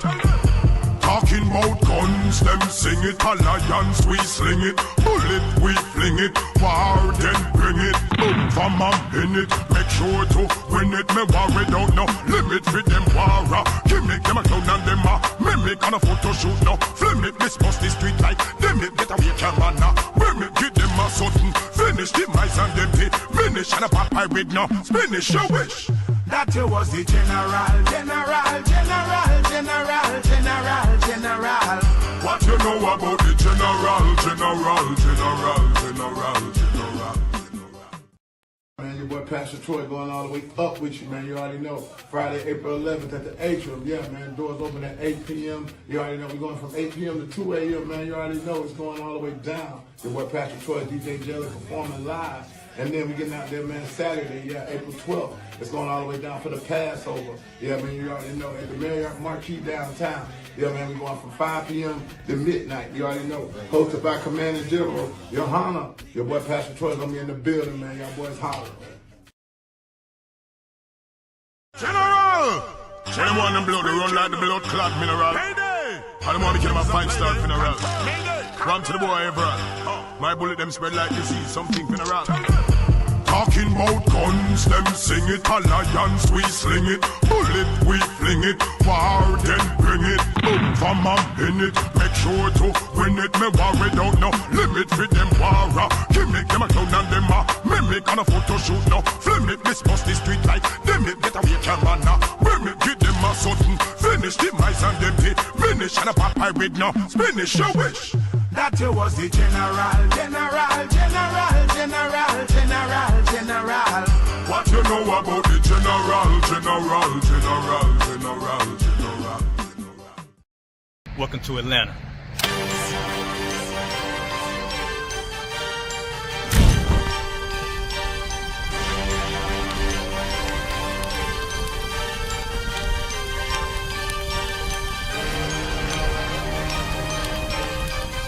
Price is Officer 5000, Jeremiah Yachty, camp leader of Atlanta.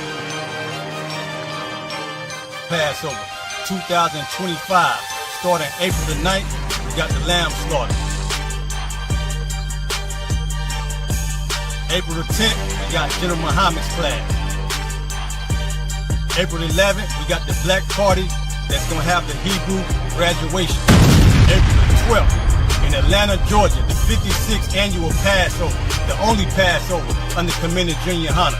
Our great and holy King has honored us for turning our lives from the darkness to the light, man. There's no greater gift you can receive than to wake up to the truth and then commit your life to saving your brothers, man. Looking in their eyes and seeing their faces and seeing what they've suffered and what they've gone through and seeing the end of it, man. It is a guaranteed seat in the kingdom of heaven, man. So in the name of our King Yahushua, we dedicate us another Passover of brothers and sisters' lives being saved. April the 13th, we got the Feast of Unleavened Bread.